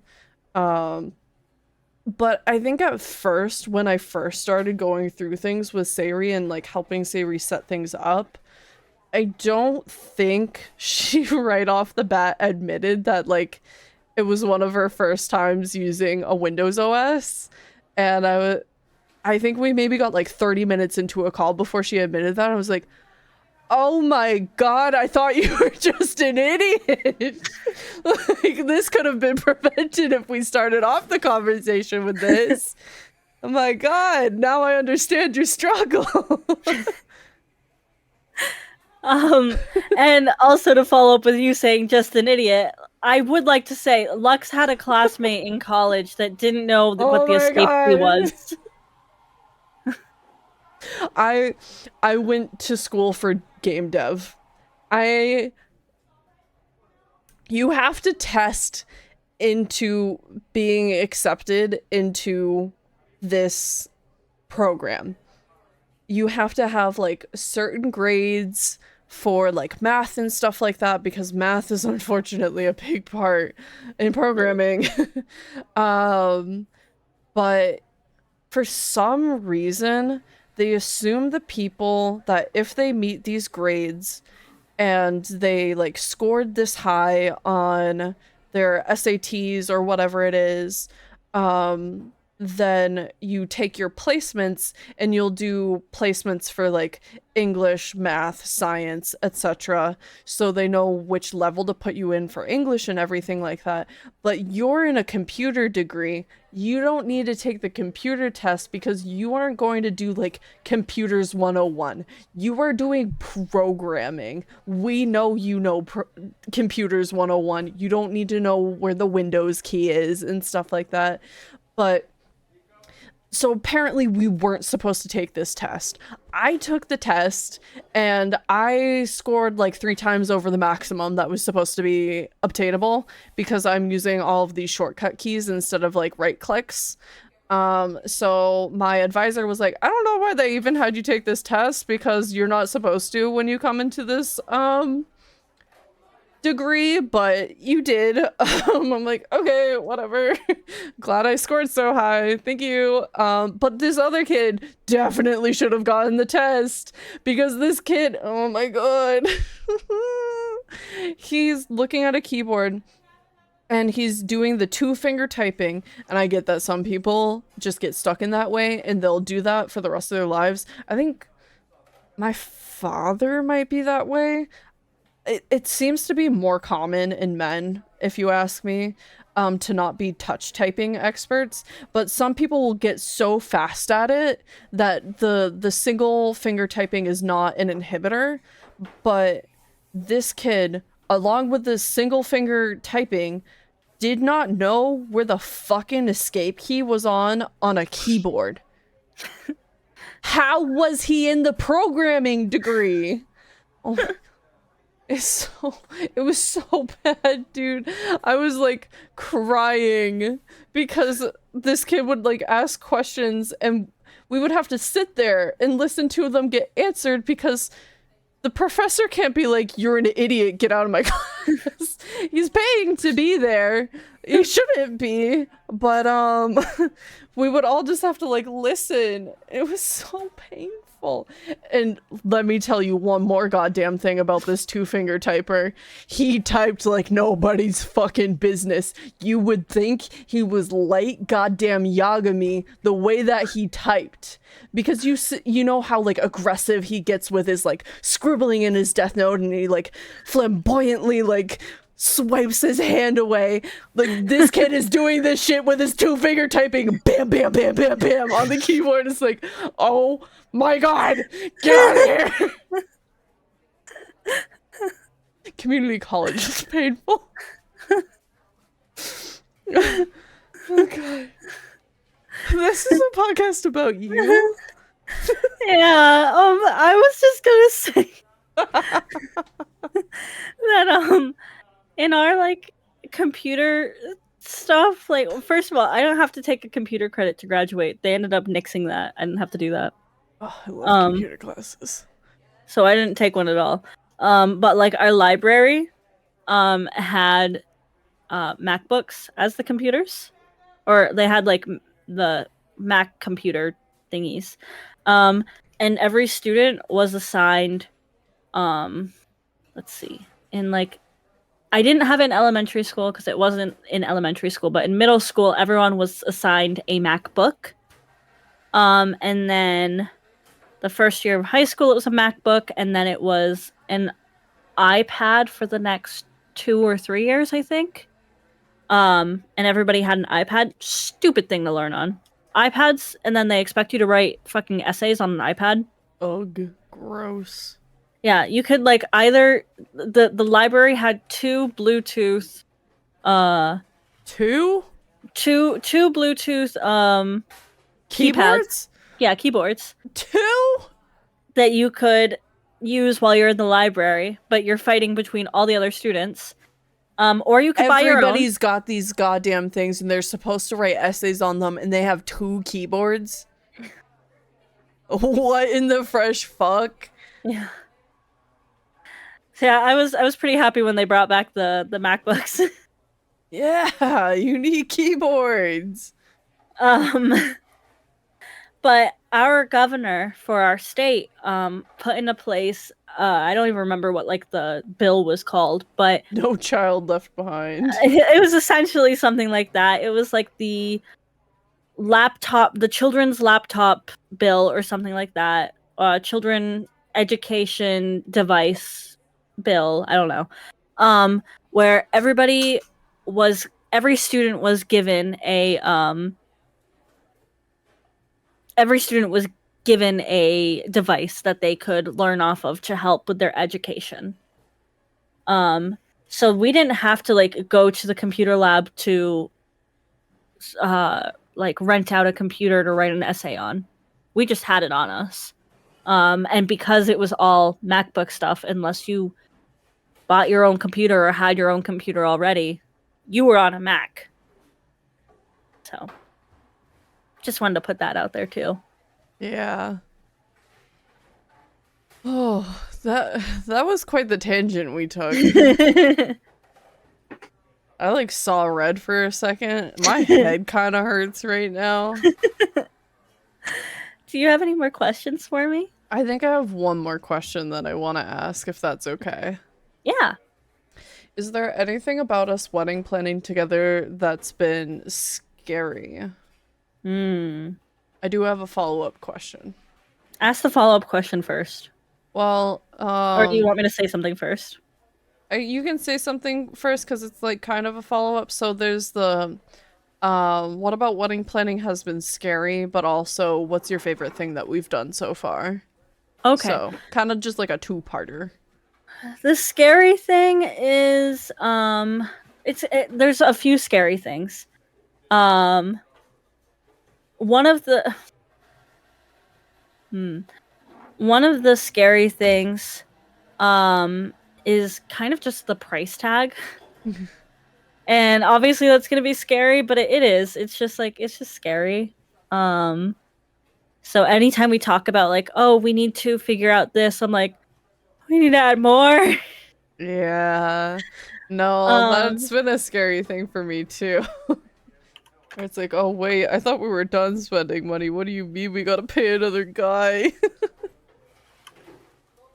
Yeah, so that's been one thing. And then like the unknown is another very scary thing is like, "Oh, what do you think of these bakers?" I'm like, "Looks like they make food." Like, it's such I don't know. I'm worried I sound kind of like a deadbeat half the time when you're like, "What do you think of this?" And I'm like, "Whatever makes you happy, babe." But like So I'm the excited little wedding planner wife, and you're the husband that's like, anything that makes you happy. yeah. Right now, yeah, because it's like, "What do you think of these cupcakes?" I'm like, "They look nice. How do they taste?" Yeah, we don't know that part yet, but I was just looking for like promising prospects that we could like um we could like start making a list of like which ones to further check out and stuff like that. So I made this um I've been making lots of lists for us, honestly, and I just go, "Hey, babe, look at this. What do you think?" And I just fucking vomit all of this information onto Minna. But one of the more recent ones and our current example is cupcakes because we do not have a baker at the moment. The venue does have a baker that we can use. We don't have to, but they use a lot of almond flour in some of their options, and Minna's mom is deathly allergic to tree nuts, so we don't really want the potential for cross contamination to even really be there.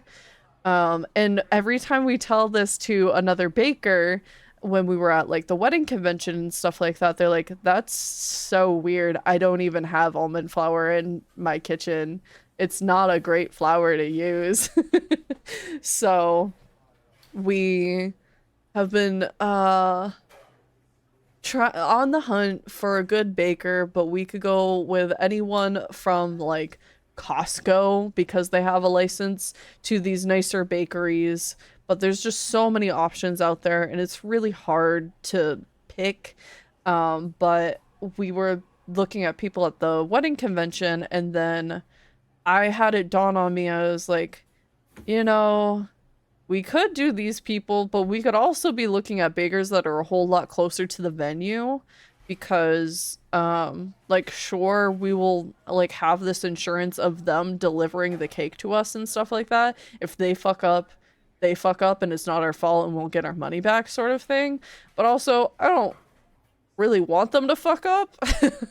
I would like to have our cake and cupcakes on our wedding day. Yeah. So, looking at someone that's a little bit closer and less of a risk on the transportation side is good. And so I gave you all these options, and I think we are going to travel out there one of these weekends coming up, and we are going to just have our own little food crawl where we'll buy like one cupcake from all these little places in the area and kind of see how we feel about the vibes of the place, how things look, how things taste, and kind of go from there and ask for quotes and stuff like that. Yeah. I'm really And excited to do honestly, that. I also really love the idea of like Costco or BJ's and trying what that is like because first of all, it is cheap and I hate to be a cheapskate, but like we will save a lot of money that way. This is true. But also, I just love when people like on TikTok, for example, are like, "Yeah, we got our wedding cake from Costco." And people are like, "You can do that?" Like so many people Yeah. still don't know about it, and the fact that we can be like, yeah, we got our cupcakes from Costco, and people will be like, oh, they tasted so good, and then like we'll be remembered as like, do you remember those cupcakes? They got them from Costco. Like it's something to talk about where people are going to be so surprised, and like that's a thing that I really like the idea of is like people are going to be like, oh my gosh, this is incredible. Like they saved so much money by like I don't know. I like the idea of people being really excited and wanting to like talk about our cupcakes being from Costco because to me it's not like we cheaped out. To me it's like we found a bargain and people will agree with us that we found a bargain and not that we cheaped out because anyone that thinks that we cheaped out honestly shouldn't be at our wedding anyways and I don't think we have anyone on our list right now that would think that we'd be cheaping out instead of finding a bargain.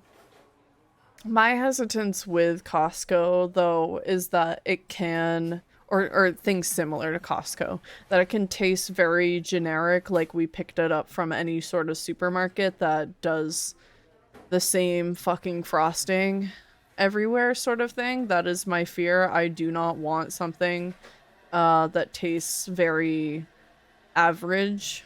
Um, Not to say that we can't enjoy those things from time to time. I will still fucking pick up those cupcakes on a regular goddamn day. I just want to be like a little bit extra.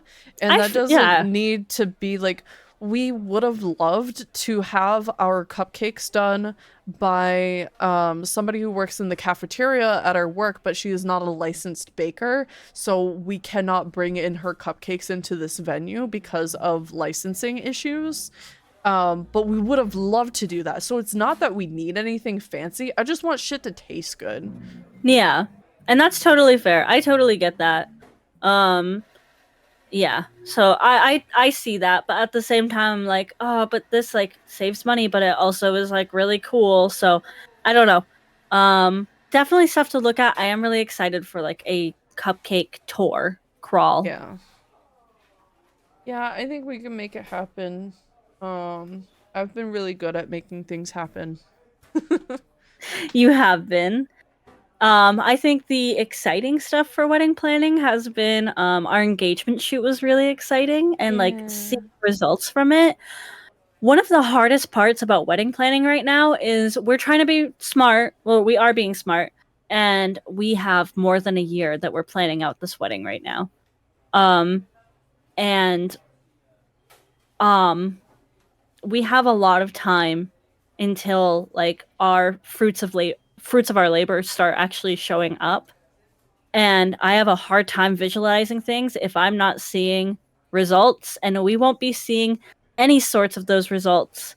Like even our wedding dresses, we won't be seeing in for another few months. Right. Um, Food we aren't going to be seeing until early next year.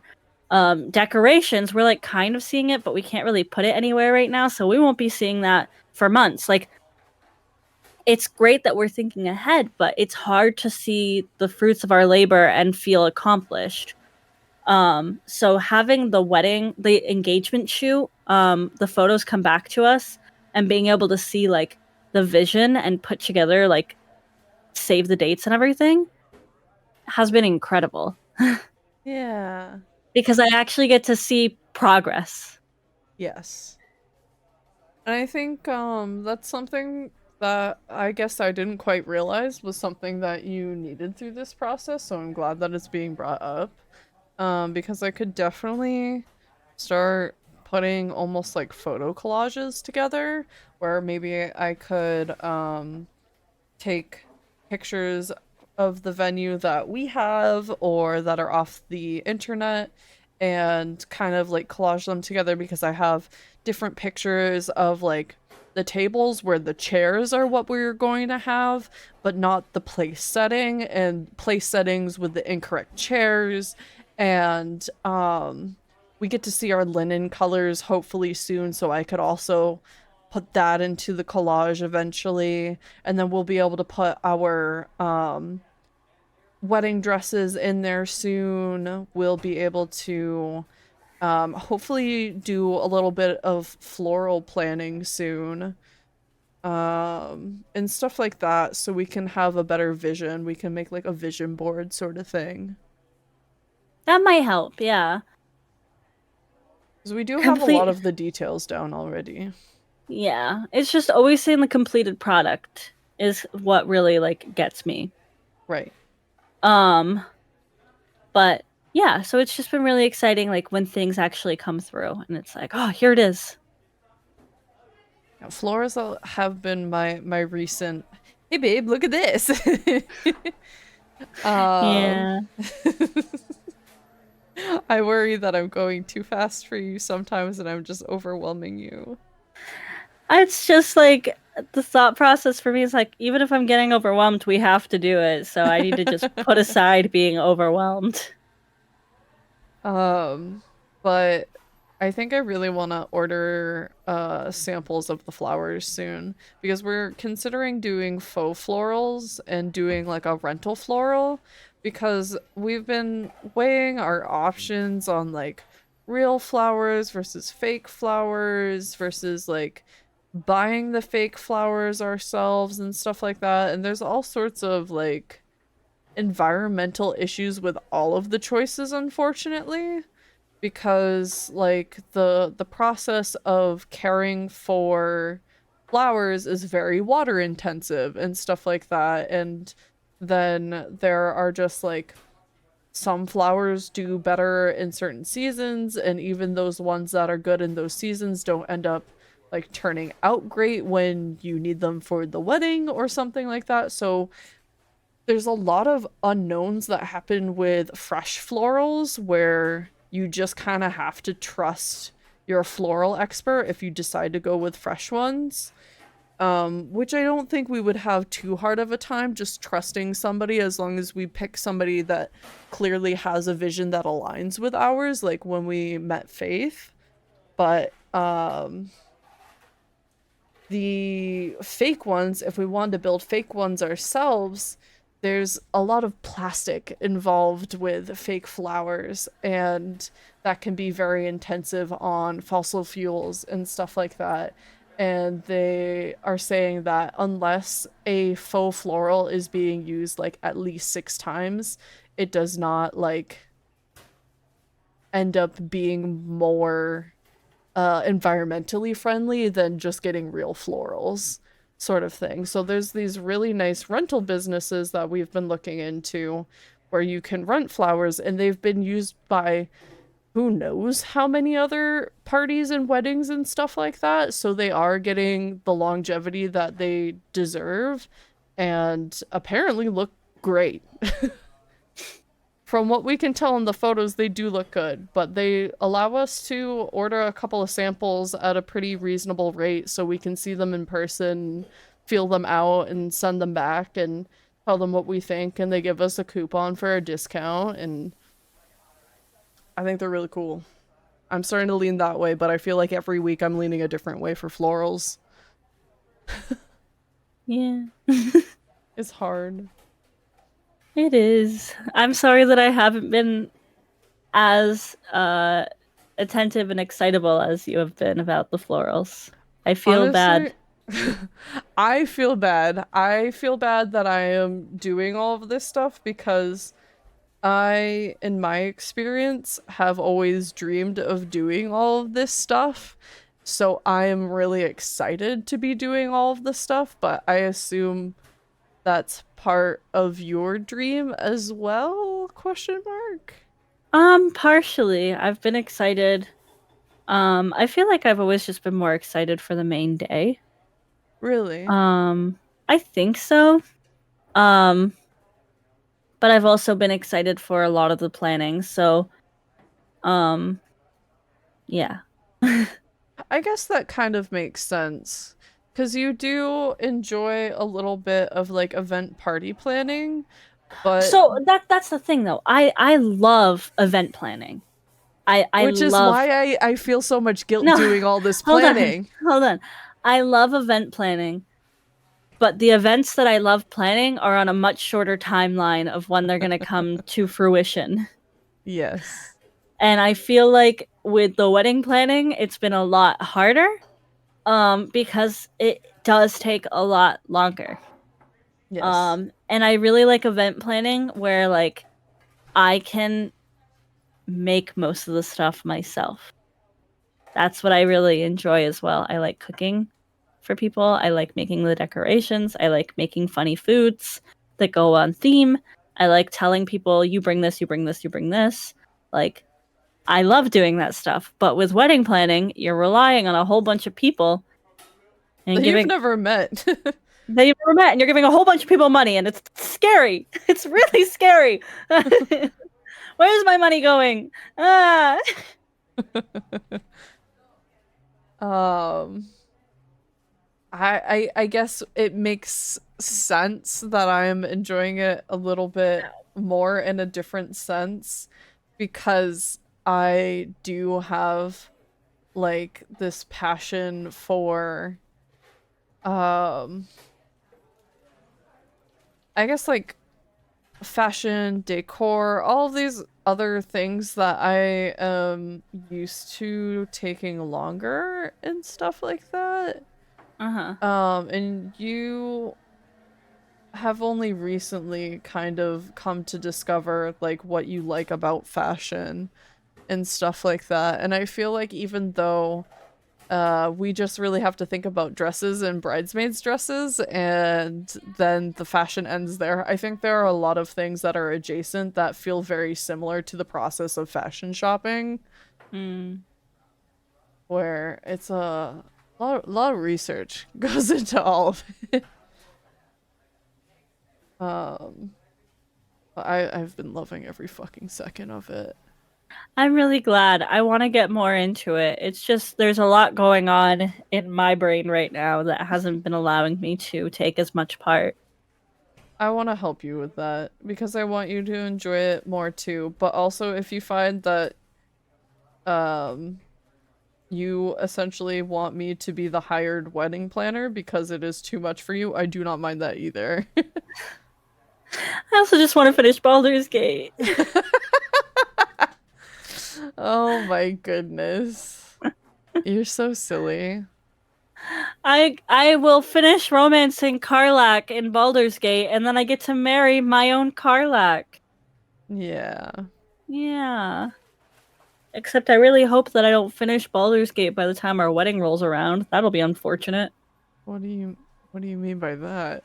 If this fucking playthrough takes until we get married, I think you can finish before then. I hope so. I'm almost in Act 3. Yeah, you just gotta pick it up again. Can I tell a fun fact to the listeners? Sure. Uh, You have a Snapple. no. Okay. I drank the last Snapple yesterday. I understand, but I wasn't sure if you were like looking at an empty bottle on your desk and you Oh, opened the lid and you were like, I have a fun fact. no, this is about me. Okay. Okay, go. Um, Speaking of college stuff, I wanted to be an audio engineer. Cool. That's a very cool fact. If I had a soundboard on Discord set up, I would give you that round of applause sound. I should Thanks. set that up for the podcast. Um, I think once upon a time I wanted to be a wedding planner, but I didn't realize that that was something that I could actually pursue, so I never did.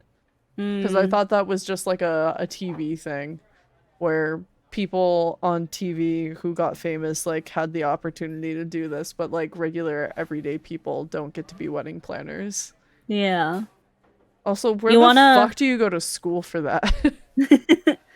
You're probably very helpful if you get a degree in hospitality. Ugh, yuck. Yeah. You're a great wedding planner.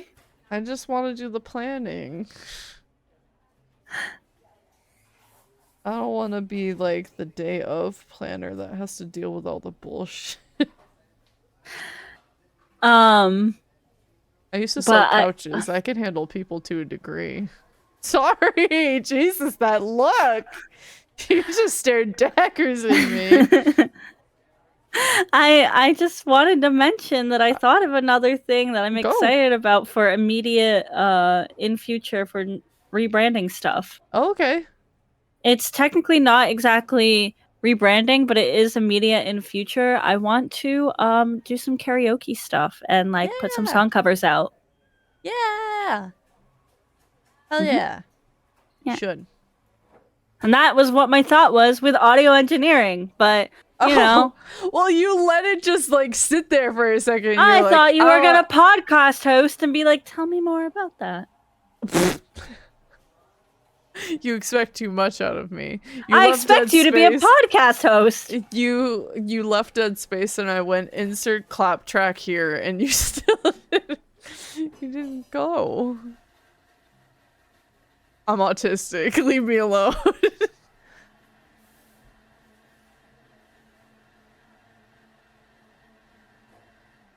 And Help me! I'm dying.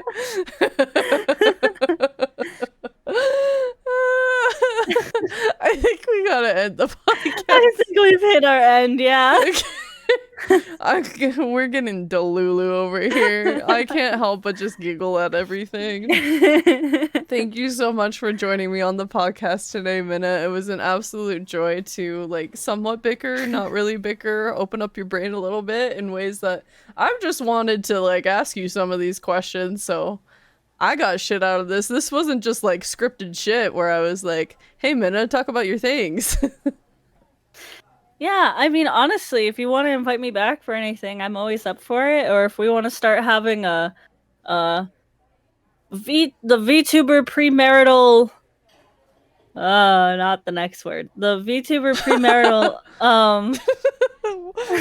Okay, I have to know what next word you thought you were gonna say for a second now. sex. Premarital sex? Yeah. VTuber premarital podcast. The The VPP. premarital pod. The pod.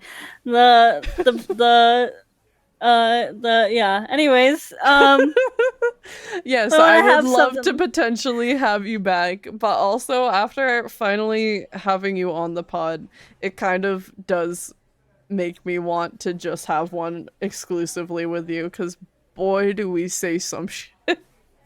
I I just don't feel know like what to like call it or give it direction or anything like that. I feel like we'd be good at like also tag teaming if we brought a guest on between the two of us and You then we think all so? talked. It'd be chaos. Maybe that's what we do when I start running out of options. I bring you on and we even like bring on some of the other people that we've already interviewed, like Faye and Serge, and we both put them on the spot and it'll just be chaos. It won't just be my podcast anymore, it'll be ours. Maybe that's Yeah. the next chapter. Cause excuse me. Brum. Um, After this month, I have Libby later in the month. So this is going to be my last month that I crammed 2 interviews into the same month. It has been very overwhelming.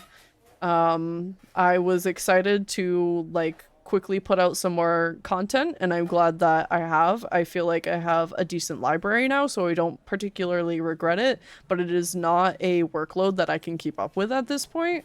So I am excited to go back down to one per month, and maybe as I start to like feel like I'm struggling, that will be the direction that I have to go. Because I have been getting nervous that I'm going to tap out on the potential of this podcast kind of quickly, but you throwing that idea out there might like freshen it up a bit. The premarital No. dot podcast. Well, I mean, if we did something like that, it'd probably just be the two of us, but I'm thinking like T and Tarot 2.0 is the both of us interviewing people.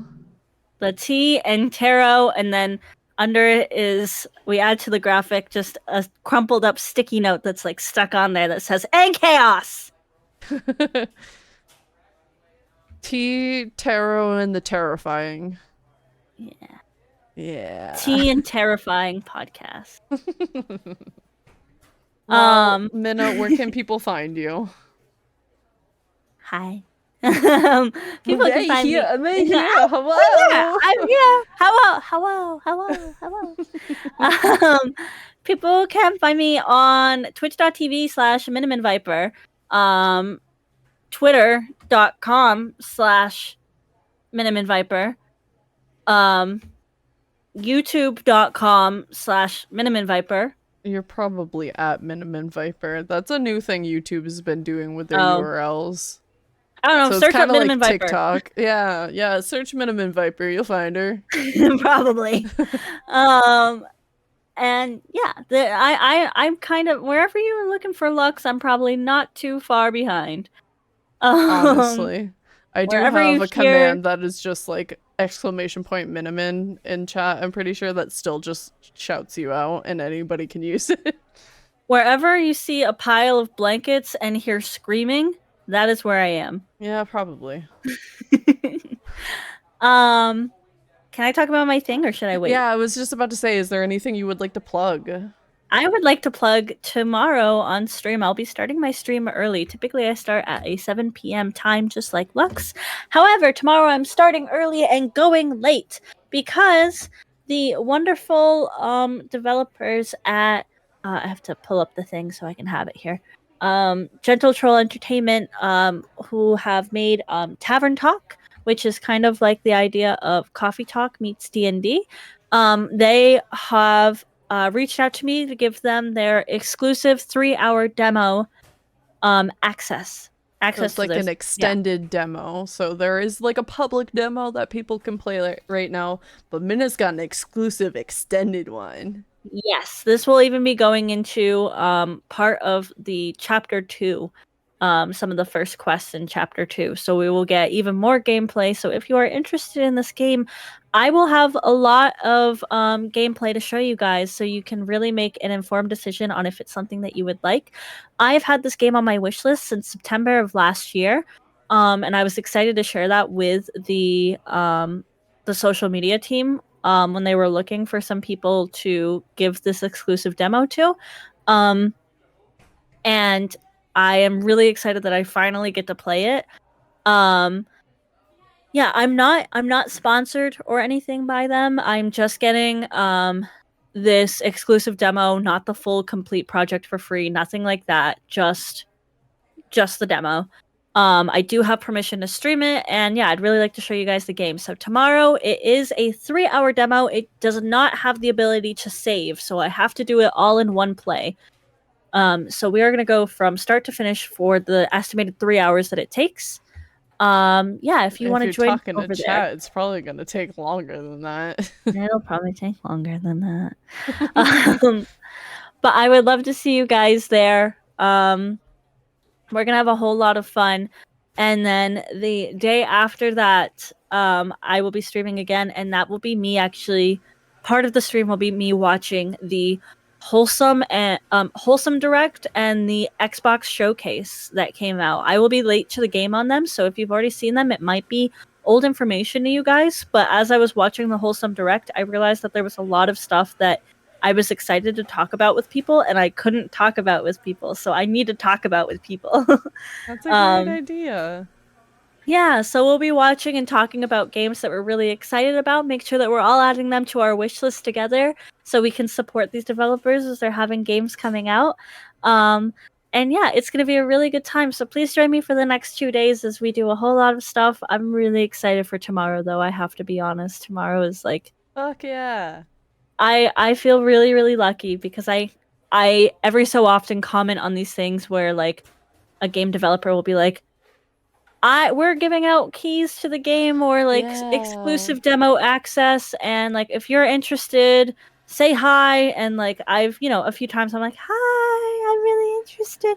But this time I was so interested in this game. I was so excited that I was like, I need to write a banger entry. I need to say something that really grabs attention. And I think I really did that. Um, and that was really what got me lucky enough to get noticed by them and get this exclusive demo. So, Fuck yeah. in order to properly thank them for trusting me with this opportunity, I really want to get as many people as excited as possible. We can all talk about it and retweet all about it and everything to just show how much we really appreciate as a community being given this chance as a smaller streamer. Yeah. Yeah.